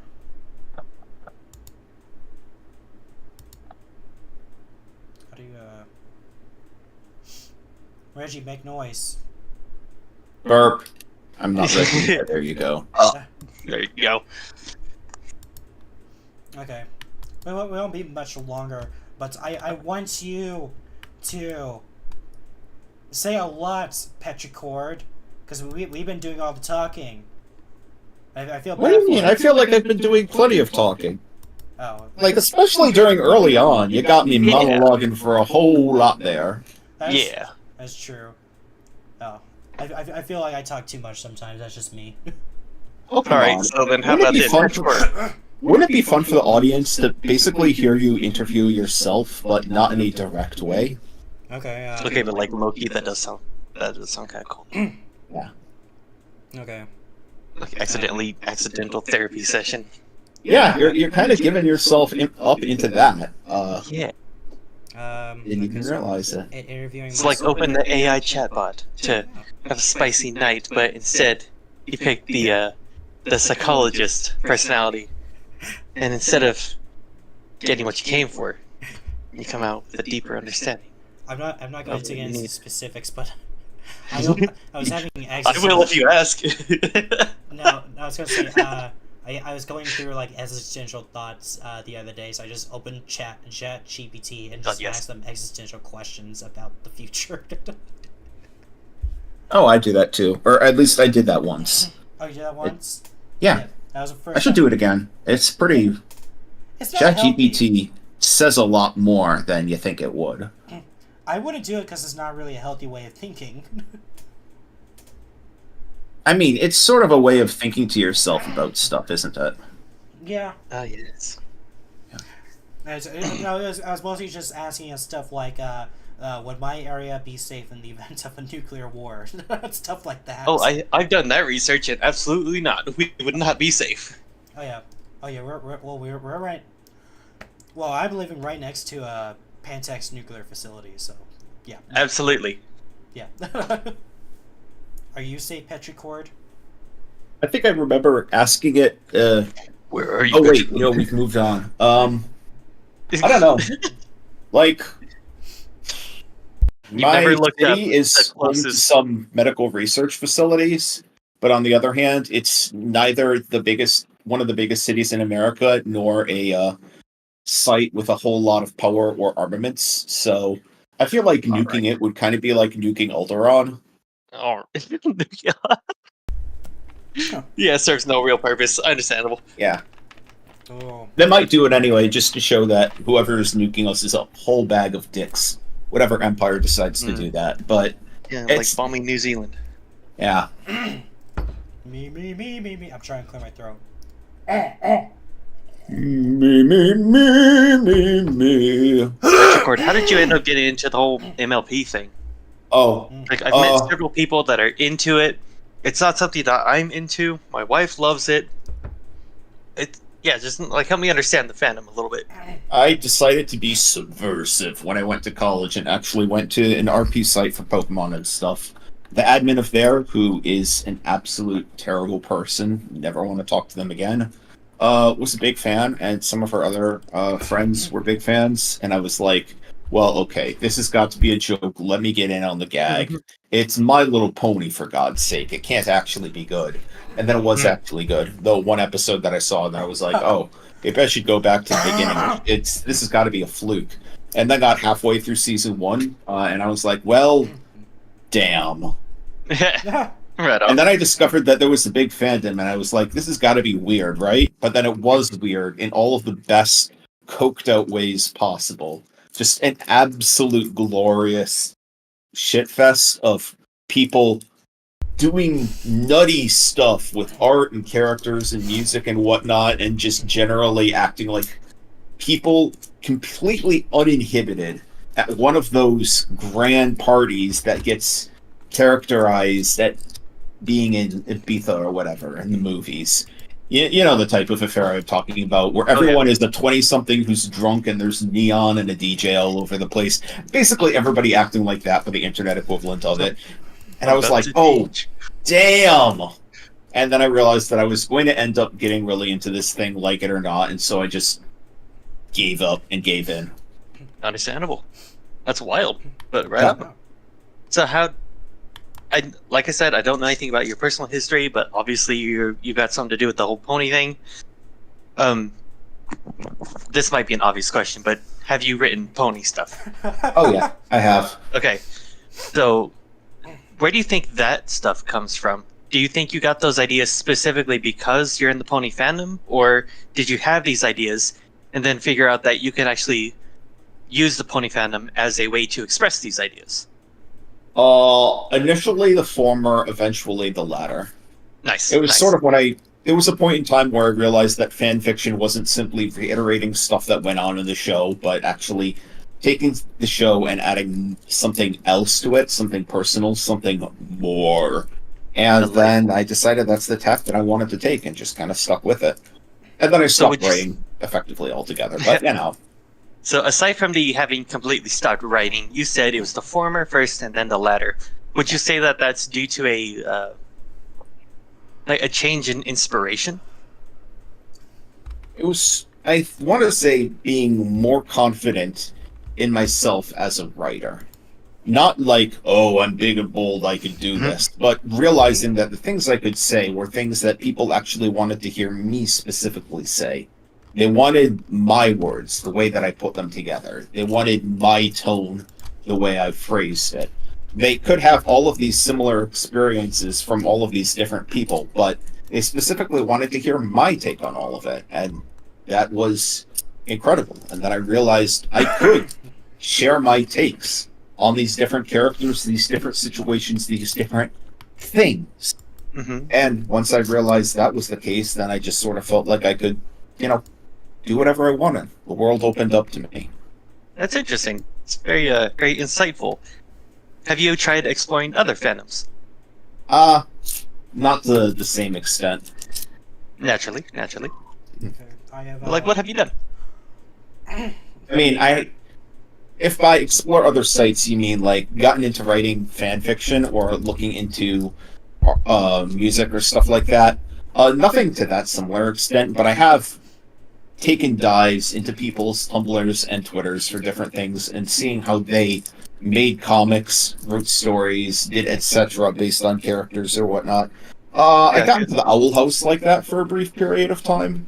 Owl House is great, highly recommended to anyone. I want to say that it happened to Homestuck a little bit, but honestly, Homestuck is a big multimedia thing in and of itself. Oh, yeah. So you effectively can't get into it without at least partially immersing yourself in the fandom, because that's just the way it is built from the ground up. I just want to interject real quick with an interesting fact. Toby Fox, creator of Undertale, actually composed some of the music for Homestuck. Yeah. I mean, first off, he was doing the Halloween hack, I believe, for Earthbound. Yes. But then got siphoned up because the music that he did there was well-liked, and started getting asked for by some more people. I can't remember whether he just passively fell into liking Homestuck a lot, or whether he was directly scouted to help do some of the music, but I do know that he had effectively a second version of Megalovania done there, and that the one you hear in Undertale is effectively the third. Oh, yeah. I really like the second version. The piece could definitely go with some more guitars. Sounds real good with that electric wail and some glorious solos. Not that the orchestral feel from the Undertale version is bad in and of itself. It's pretty great, although I still wish that the song itself was in A minor instead of the D minor that it became. But Yeah, a few years ago, this is when we were roommates, I forced Reggie to play Undertale.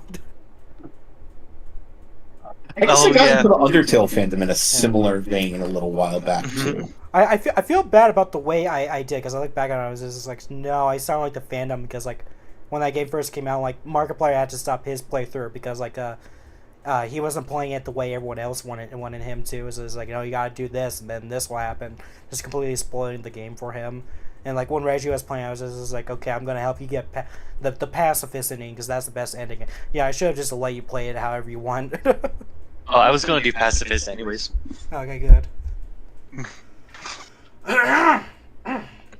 In minor defense of the people that want other people to play in a specific way, I can understand getting really attached to those characters and finding it heartbreaking to see them killed off and wanting to have things done differently. Yeah.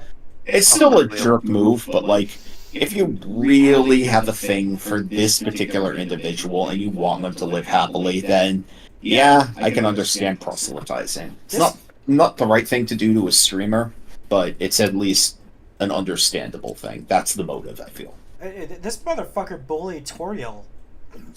What? You did? How dare! Yeah. I will cut you. And he shit on Sam. Oh yeah, Yeah, he shit on Sans, but for very understandable reasons. It's mostly because of the internet that he hated Sans. I will cut you twice. Do it, bitch. Go for the wrist. I will break out my knives. I have a paring knife, so you better be thankful that you aren't apple or some other kind of fruit, because otherwise I'd cut you even worse. If you're a cucumber, you'd be done. Oh my gosh. You better be thankful you're not a green pepper. By the way, chapters 4 and 5 of Deltarune are coming out next year. I really need to force you to play Deltarune, Reggie.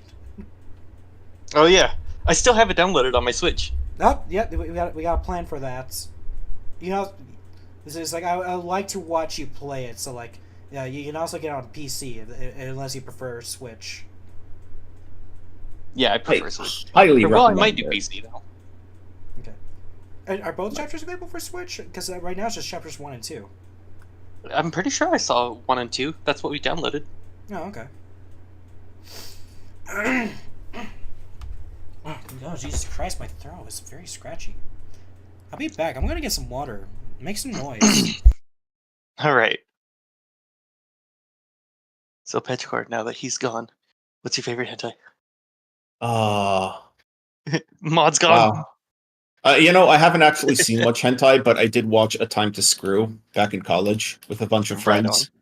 We all Right got on. drunk. It was the best hentai is the kind that's like doesn't take itself seriously, and in that sense, it's absolutely. both terrible and wonderful. Absolutely. Have you seen the one? Have you seen the one where like it's the one about a teacher that has a dude teacher that has a bunch of female teachers that emasculate him, and he decides to get revenge on them by dicking them all. No, I haven't seen God, I could say words that would probably you might need to cut them from the stream later. Yeah. Do it. Do it, Okay, and then we just won't tell him. At one point, this 20-something, just out of nowhere, when people are like criticizing the male teacher for being spineless, just comes out with "stupid faggot little cocksucker," and it's so funny because we were talking about Persona earlier, right? It sounds dead on like one of the characters in Persona 3. That's Like awesome. you could splice it into the game and be mistaken for thinking it was a line in there. It's That's fantastic. So good. I'm gonna learn how to do mods just before that. Oh my gosh, I highly recommend. That's great. Okay, I got my water. I have a cough drop. Gonna get this Lit. throat lubricated. But my buddy, you can't see that on stream. Not on the internet. Lube has more than one definition, my boy. My brother, it's the internet. You know which definition they want. Anyways, we were talking about mods.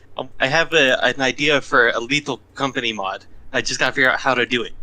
Oh, nice. I call it Bee Company, and I just replace every single NPC with bees. I remember. Beautiful. I remember, It must happen now. I remember installing like Fallout New Vegas for the first time and like just being obsessed with like the mods. Oh yes, and then watching the game crash 27 times. Yeah, like you like if you want the good mods, especially for Skyrim, because Skyrim has a lot of really good graphic overhaul mods. Yeah, you need a really good PC, and I don't really do those anymore because I usually just install a bunch of sex mods. Understandable, dude. Same. I mean, That's so childish. It's role playing, you know. So like, What role am I playing? The victim?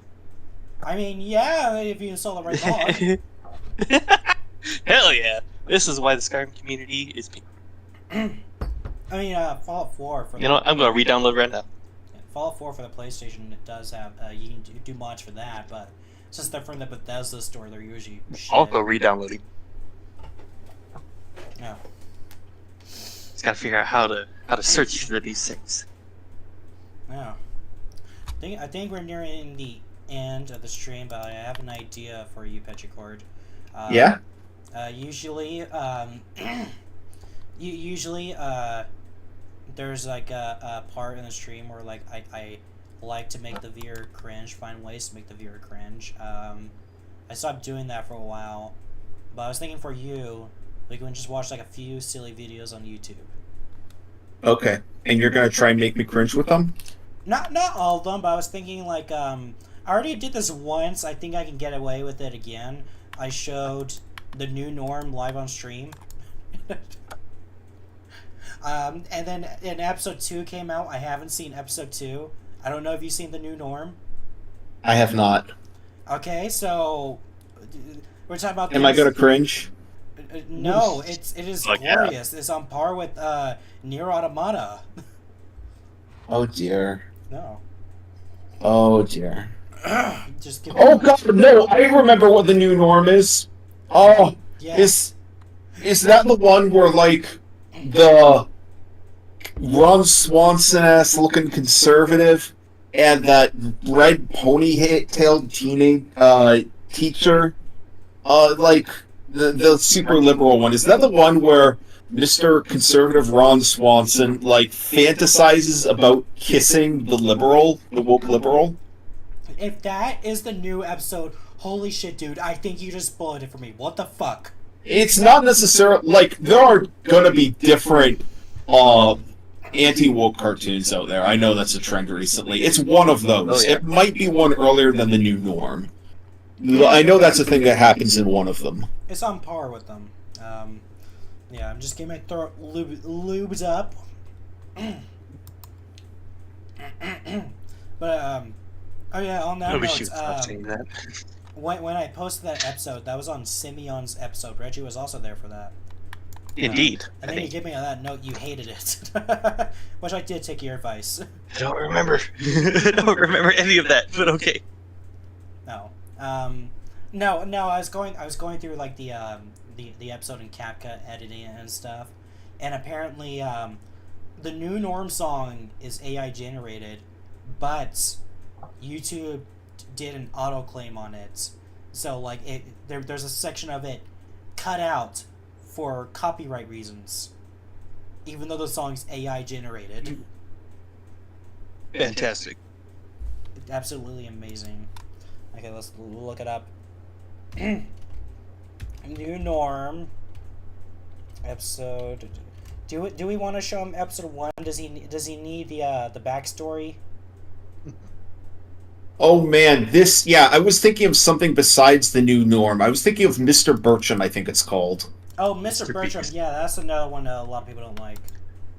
I think. I'm just aware that there's lots of yaoi with Mr. Bertram and his arch rival teacher. With a man bun instead of the ponytail. I guess I got that wrong, sorry. Wait, yeah, is that the one with the girls or the guys? The guys, the two teachers. Oh, never mind. Yeah. I'm just wondering, like, when are like companies gonna realize that Family Guy clones are no longer profitable? Yeah, that era has passed. Yeah. I mean, as long as Family Guy continues to get airtime, and for the even more boring one, as long as The Simpsons continues to get airtime, then people will just continue to ape it because they see that it makes money, not because it's fresh, but because networks are afraid of airing anything else besides safe bets, and they're like, wow, I can be a safe bet too. Watch how safe I am. Without realizing that, like... Oh god, these new imitation shows are so stupid. They think that by being the same old thing that they are guaranteed a safe spot, without realizing that by definition they are something new, and that they are... The problem isn't the content, the problem is their mere existence. Real quick, just side note, Muggany, you brought up OBS on your computer. I'm the dude that sits here and stares at the fucking screen while having the stream. I saw you opening OBS and I started freaking the fuck out because what's wrong with my computer, dude? But never mind, I see it now. Yeah. I still have not learned it completely. Hang on. Okay. Am I doing it right? No? No, that's the wrong one. Y'all remember when conservative Bluey was a thing? What the fuck? Fucking Chip Chilla was some guy deciding that, wow, Bluey is great, but it's not teaching conservative enough lessons. So let's do that, but let's reference the Bible and let's reference the two presidents that Republicans go apeshit over because they think they can appropriate them. And let's be all American and wholesome, quote unquote wholesome. And then the show sucked and everyone hated it because it was boring and pedantic as horse shit, and the animation style was bad. But yeah, no, there was fucking conservative Bluey. It's bad. It's as bad as you can imagine. Bluey is good shit. Like, everyone should watch Bluey. It's nothing but wholesome. Yeah, Bluey is great. Bluey is genuinely funny, even if you're like a single 30-something dude. I am the opposite of the target demographic for Bluey. I love the hell out of it. It is good fun. Like Reggie, we complain how Eve is a snob, doesn't like anything. Show her Bluey. She'll eat that shit. Oh, she loves Bluey. Yeah, you see, I was right. Yeah, absolutely, you're right. Yeah. Congratulations, you did it again. I did it again. I found something that Eve likes. Oops. I didn't mean to. I'm sorry. Yeah, thanks, because now she won't shut up about it sometimes. Just kidding. I don't think I've shown her Bluey yet, but I know she will love it. Oh, okay. I know. Okay, so I know you're like on like a webcam with her right now. Is she hearing anything we're saying? No, we're muted. Oh, okay. I can get her involved if you want. Complete digression. That For the record, some of the funniest yaoi I have seen is between two of the puppets that show up in Bluey. Like, I have seen Bob Bilby and Unicorns shipping, and it is as glorious as it sounds. Oh yeah. Yeah. I've only seen a few episodes of Bluey, but it is good. Oh shit. Go ahead and watch more of it. Each episode is like, what, 7 minutes long? It's like not much of a time sink. Yeah. Very easy to get into. Yeah. Okay. Like, I know I'm sounding forceful. Like, legitimately speaking, don't feel obligated to do it. I'm not going to legitimately be upset.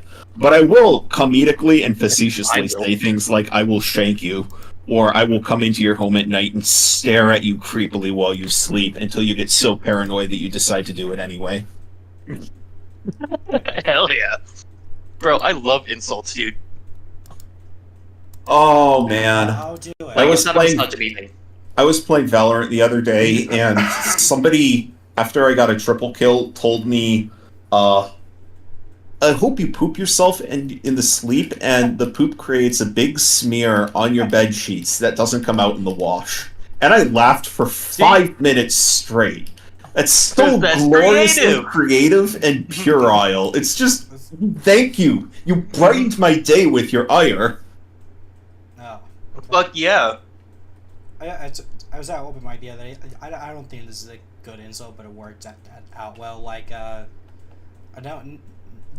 one of the comics there, very bloaty. She's fat. I'm just gonna say it there. Fat. Mm-hmm. That's right. I ain't PC. No. Somebody just blurted out like, "What's your Subway sandwich order?" So I just started listing off Subway sandwich ingredients. I mentioned Fuck yeah. When you do veggies, fucking spinach is optional. And she just yelled out, spinach? Ew. Why would you get spinach? I said, because I'm healthy, unlike you. Good jab, not really creative. No, it gets the point across, hell yeah. It gets the point across, and she made it into an entire conversation. It's like, apparently I'm not healthy. I said, oh, don't worry, you're healthy, apparently. Your doctor is very good at condensing information. Just like you condense food. Yes. I think I followed up with the one I followed up with didn't land because people didn't know what the word euphemism meant. Apparently, you have two very good parents who are very good at using euphemisms, and nobody knew what a euphemism was for some reason. Wow. Wow. Yeah, and then I just like right there, like I just stopped doing it just because I was like, this is too easy. You're just so fat. It's like I'm not gonna keep making fat jokes just because it's that easy. Yeah. I think that I guess insult humor can get to the point to where it just becomes mean. Yeah. Now, that's why you need to go elaborate with them. Because once it gets to the point where it's funny, any genuine ill will just gets drowned out in the laughter and hilarity. So the one creative insulter can be as full of vitriol and angry as they want, and just everyone else will have a good time with it. I have no idea if Mr. Poopsmear in Valorant was genuinely mad at me, but if he was genuinely mad, he got it out of his system, and I had a few good laughs, so we're both winners. Okay, not an insult, but like it was like a fun shitposting thing I did as kind of to insult somebody. Our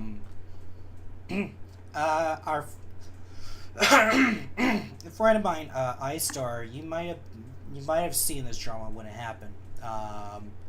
A user, will not name them, shared a screenshot that claims that iStar would murder a specific group of people because they're that bad. And the issue with this is iStar notoriously had a stalker that was trying to ruin his image. And another thing is, this is not the sort of thing iStar would say. This image was clearly fabricated, and that blog got like so much shit to the point that I just felt the compulsion to shitpost on it. So I just this is like one of my favorite comments to this day. I just wrote, this blog is emitting so much white people energy that I can't switch back to dark mode, and just that was it. That's beautiful. Oh, that's glorious. I think it was Still played them. Yeah, I think it was even with the like and dislike ratio. Yes. Which is appropriate. Perfect. Yes. Anyways, I am streaming. I'm streaming New Norm right now. Before I play it, Reggie, do you have any favorite insults?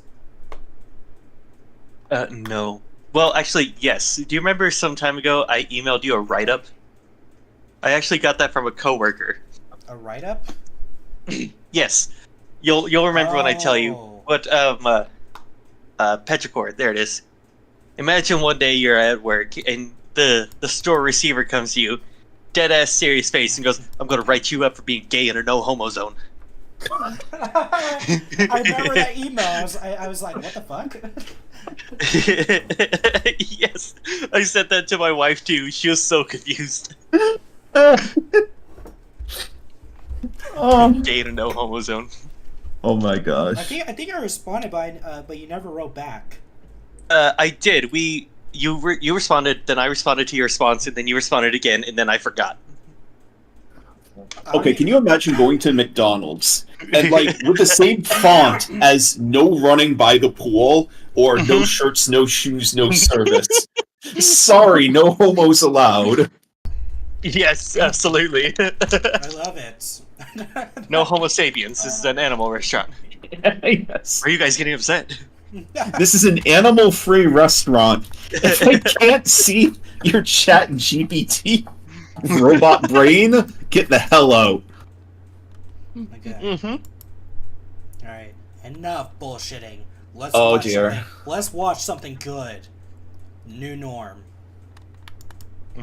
Okay. There's nothing good about that Elon Musk face. I love that Elon face Musk. Touches kids. I don't love Elon Musk anymore now that you say that. Well, okay. Oh, Kyle's doing okay.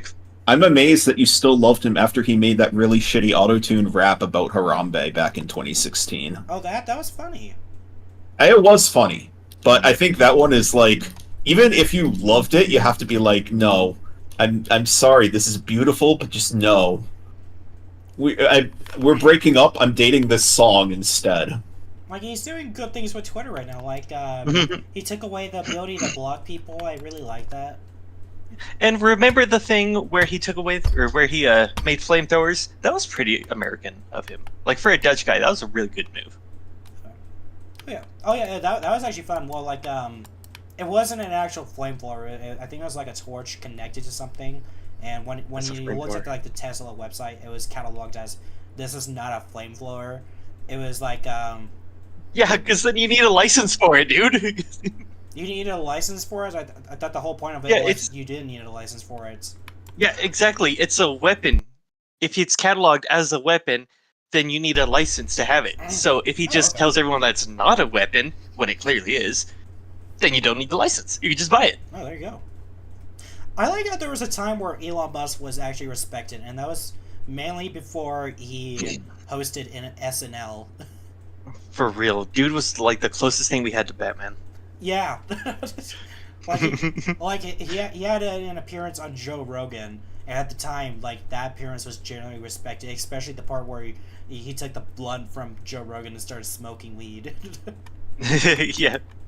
Can you imagine being overall considered a very smart, future-savvy individual with a company that was going to play it big in the future? Just like having all the cards dealt to you, and then doing so much shit with your reputation that less than a decade later, the internet sees you as a massive clown. Yeah. Like, how on earth do you fall so far so fast while still having so much money?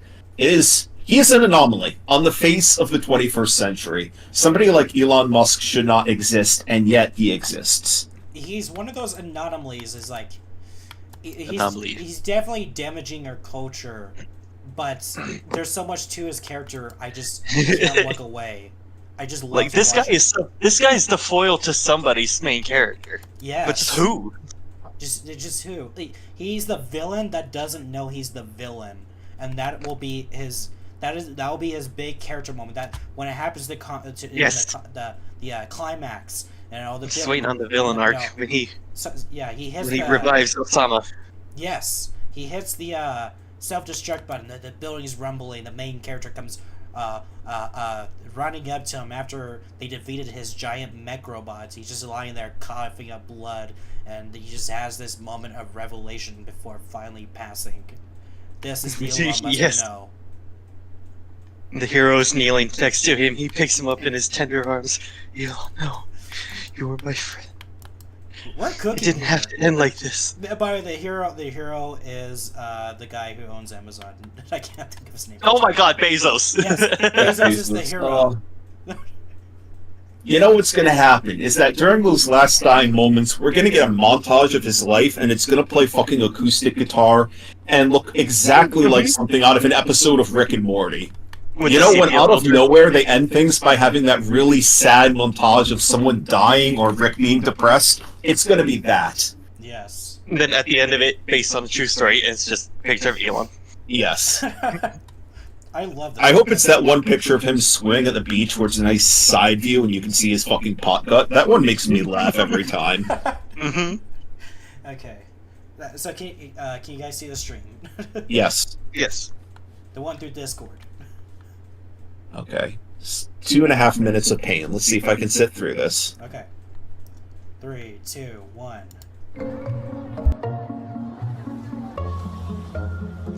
If Kamala wins, we're out of here. If Trump wins, we're out of here.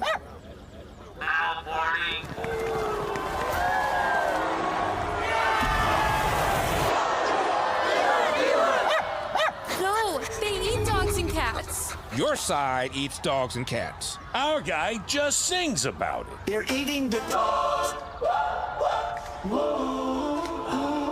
Eating the Oh my god, this is so funny.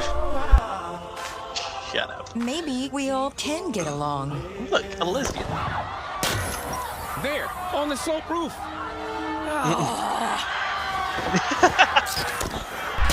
I'm sorry, I had to pause and just reflect. Oh. They seriously win with that.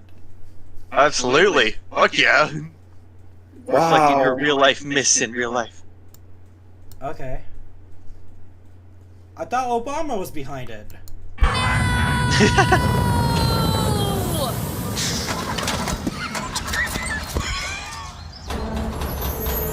Ooh.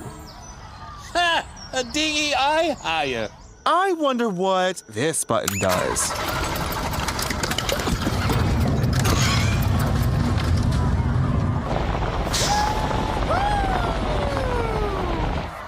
Now we're stuck here with you. We're stuck here with you. And they, them. Communist, homophobe, hater, xenophobe. My plan worked. They're destroying each other. Of course. Yet. What do we do now? Loot? I need a beer. Wait, where's our dog? Eating the dogs.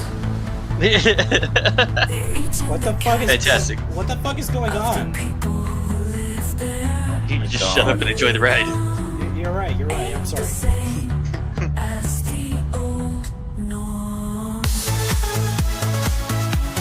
Stay tuned for merch.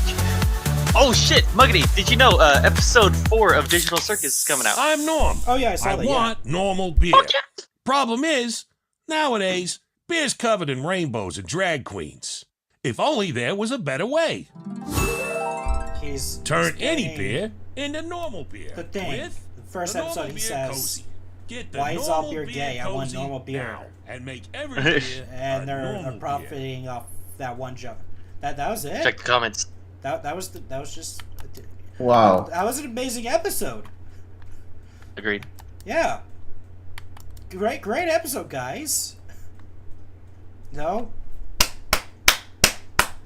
That is alright. I'd be giving a standing ovation right now. Yeah, 8 out of 10. Yeah. I am taking off my shirt and waving it above my head in victory. Yes. Okay, that sounds a little gay, but I support the spirit. You guys can't hear it. The mic isn't picking up, but there's an ego screeching over my house right now. Absolutely. Like, my cat is screaming right now, mostly because I'm on her tail. But, like, the support in the room. It's a very American full. scream. There is an erection in my pants, but instead of my cock, it's the American flag. And it's billowing patriotically. Yeah. I don't want to visualize that. I feel so American right now. So So American. This is like, I want to steal some land right now. I'm in that I kind need of to steal some land. Hey, you guys need some oil? Yeah. Ugh. Can't wait to colonize another place. I want to go out there and deny healthcare to some cancer patients. Oh, yeah. I want to go to a Make-A-Wish kid and tell him to get a job. Yeah! No. No. Wait, we got a few more minutes. What's some funny videos we can put on there short? Muggany, you look like you eat pumpkin with a spoon. What? Hey! Sorry, I got caught up in the moment. You say Pokemon? No, pumpkin, what the fuck? You don't? You do? Okay, so what kind of videos can we put on? You ever heard of ordinary sausage? Ordinary sausage? This Have is you a ever guy heard of- who makes very unordinary sausages by taking some ingredient of a week and like throwing it in with a bunch of pork meat in his own sausage grinder, caser, fryer up. Yeah, no, he makes his own sausages, but like he will just throw random shit in there, and sometimes it turns out to be really good, like actual aloe vera, and Hell sometimes yeah. it turns out to be really not good, like pencil graphite. Hell yeah. This was in my recommendation. After this one, I got a recommendation for you. It's super educational, super fucking funny. I laughed my ass off. Okay. It's 2 Girls, 1 Cup. Look it up. It's funny. Okay. Give me a B. Give me an L. Give me a T. What's that spell? Boo! Of course, we're using only the finest Pop-Tart flavors. And this one. Only psychopaths eat this one. And of course, it wouldn't be a Pop-Tart unless we toasted it first. Just look at the brown sugar one. Disgusting! Honestly, I'm kind of feeling it. Well, all right, it's Did time you just to clean party. it? That's a lot of mayo. That's way too much. I have no idea. Let's Why are you- why are you putting that on there? A booyah! Starting with what BLT, I think Jimmy. will be the worst one, the brown sugar. Here we go. Well, that's downright awful, mostly because I can feel the brown sugar crystals crunching against my teeth. So this is a definite 1 out of 5. We'll go for broke and just eat the cherry one. The cherry's a little better, but really not by much. I'll give that like a 2 out of 5. Come on, S'mores BLT, you're my only hope.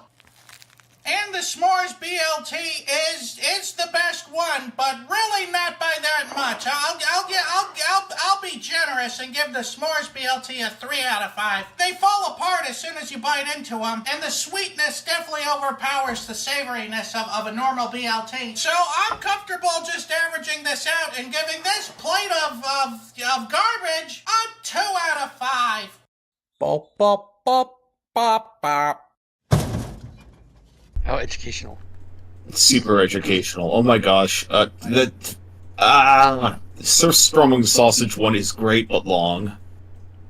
Y'all know what surströmming is, right? Nope. Feel like I'm about to find out though. Okay. Which one? Surströmming, yeah, that. Okay.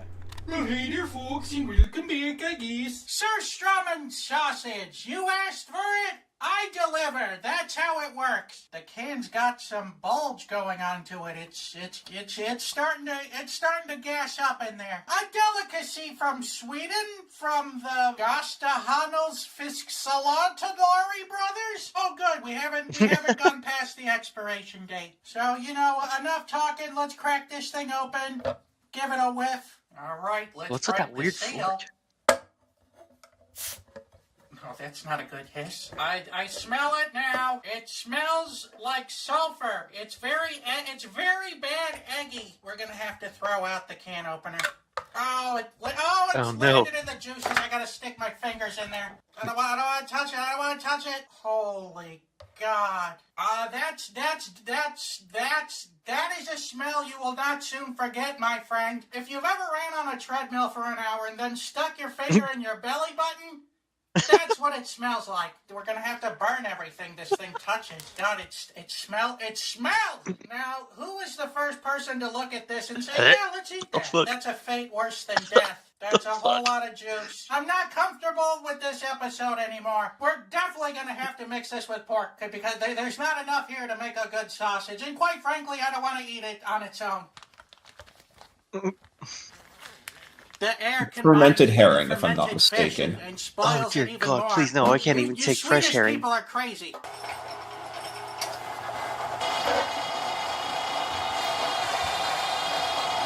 I don't want to get too much of that juice in there. We don't want a leaky fermented fish sausage after all. You get extra bone in there. That's what they always say makes a good sausage.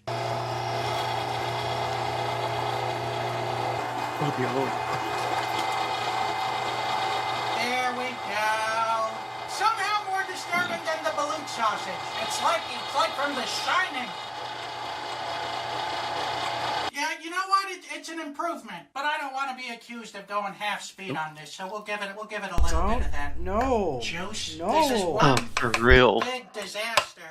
Salt. Some fancy pepper's gonna solve this problem. It's not. I hope so. It's Surströmming. He's using a weird fork. Surströmming, baby. Surströmming. It's getting progressively worse. I'm gonna throw it in the smoker and hope to God that cures the smell. Otherwise, my neighbors are gonna be mad. Oh, that's the surströmming water. You willed this into existence. In 3, 2, 1, let's sausage. Whoa, buddy. Oh, whoa, buddy. So the main thing I am detracting from this is this man has certainly worked in a butchery. Yeah. He has so much experience. He knows what he's doing. He's been doing this for years. Yeah, we can tell he knows how to handle a sausage. Yeah. 4 in a nub sausages. With special thanks to today's Mark Boxalo box artist, this guy! And you can see where my printer ran out of ink right there. This very special Will It Blow is brought to you by Bright Sellers. You know what's always a fun beverage? Feel free to skip the ad if you want. Sink water! Come on, man. Upgrade your next sink water! And Bright Sellers Walgreens for you. I like to drink. Hit you with the plus one to just wine education. Food Betty Rain Red like it. Or is there first? Click what I'm doing. Alright, let's get that fermented fish and raw pork right on the lips. Here we go! a pretty solid will it blow. Oh, you know what? That Fuck. tastes, bad. Pretty solid Duke on the paper. I'm gonna have to give that will it blow 3 Mark Ruffalos! I lit a candle to cover up the smell and it is not working. So we're going with plan B. Probably not the best to have the chemical on the sausage. Now it smells like uncontrollable diarrhea and original citrus.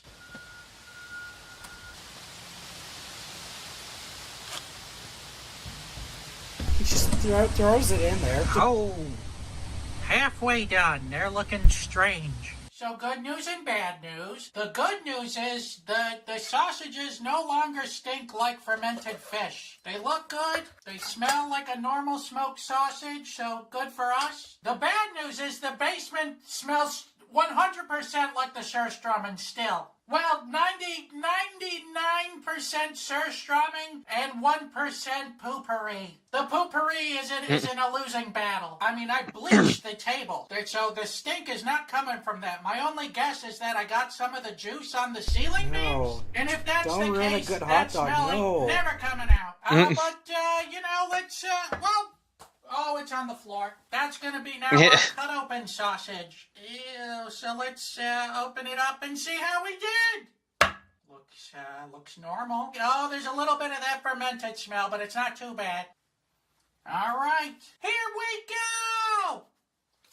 Not terrible. Not terrible in the slightest. It kind of tastes like fishy bacon. There's definitely a fish gone bad aftertaste to it, though. We did ourselves a solid by including the pork. You know, I hate to say it, but it's pretty good. It's definitely an acquired taste. It's a strong taste. It tastes all right to me. Smoking it was absolutely the best choice to make on this one. You may not believe me, but it's true. I'm gonna have to give this sausage here a 4 out of 5. Alright, you know what? That's good shit. I feel like I'm not for it. I really feel like I really learned something about myself. What did you learn? Okay, so I got another idea for a video. Okay, we should do meme reactions. Yes. Okay, so do that. What was the guy's name? Method. Am I spelling his name right? There's this new YouTuber like I've been following. He's kind of a parody of Alpha Males. Look up John Freedom. Dude's funny as fuck. Hang The default. on. Make noise while I'm figuring this out. Yes, hello, nameless. So, guest star. I've already forgot your name. Petrichord or something like that. Do you have any pets?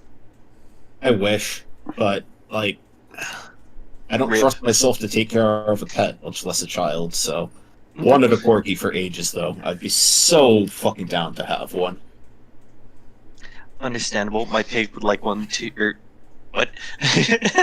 Don't say. I already said that. My wife would want one too. But yeah, I just can't understand why someone would want a pig in the house. Because they make silly sounds and they got stubbly legs and look fun to cuddle. Yeah, and so do. Well, So do paraplegics, I know. Okay, well, I didn't know if it was okay to say that. Okay, well, I have 2 cats and they're both fucking hooligans. I have one screaming at me right now because it's 20 minutes past dinner time. Little shithead, say something to the mic. Oh yeah. It's good. We're almost done here. John Freedom. John Freedom? I'm looking for Yeah, John Freedom. You'll recognize him immediately. John Freedom. John Freedom.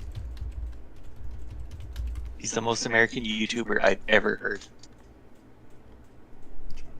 Shut up, nameless. I don't recognize him. Oh my god, I'm looking at the YouTube stream, not even looking at your actual post. Or the stream on Discord. But yes! Observe. Watch some of his videos. Okay, we'll click this one if I can't find out who the guy I was looking at by the time it's done, we'll just end the stream.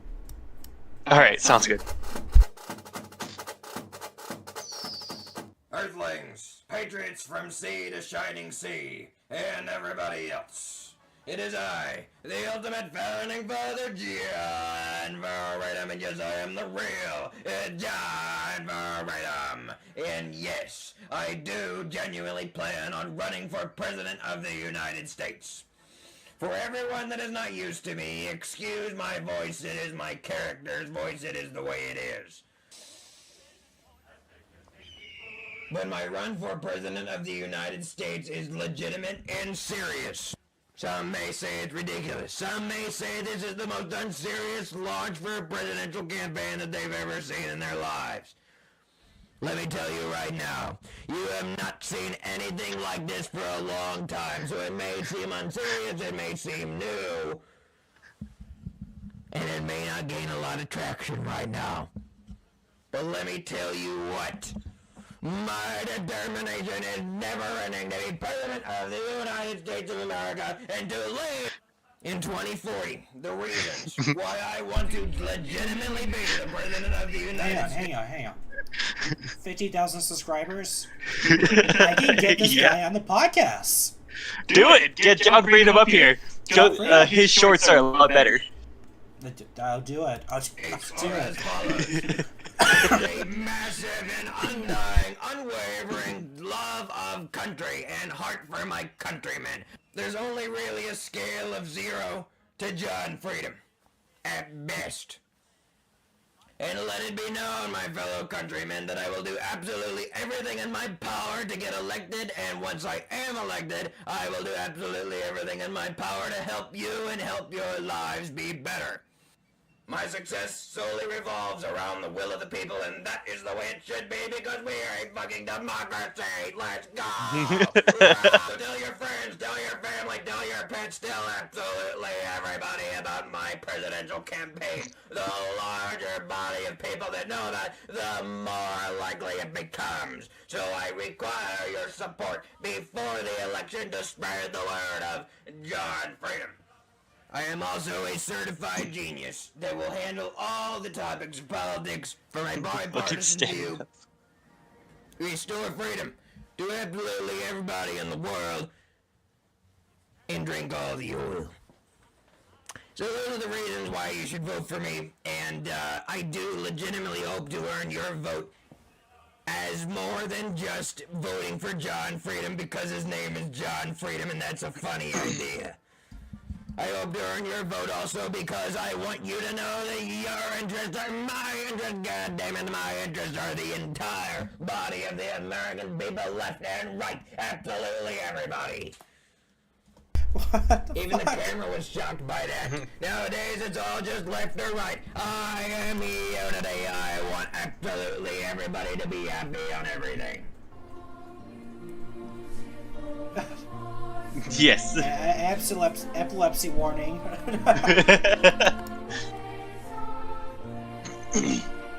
How beautiful.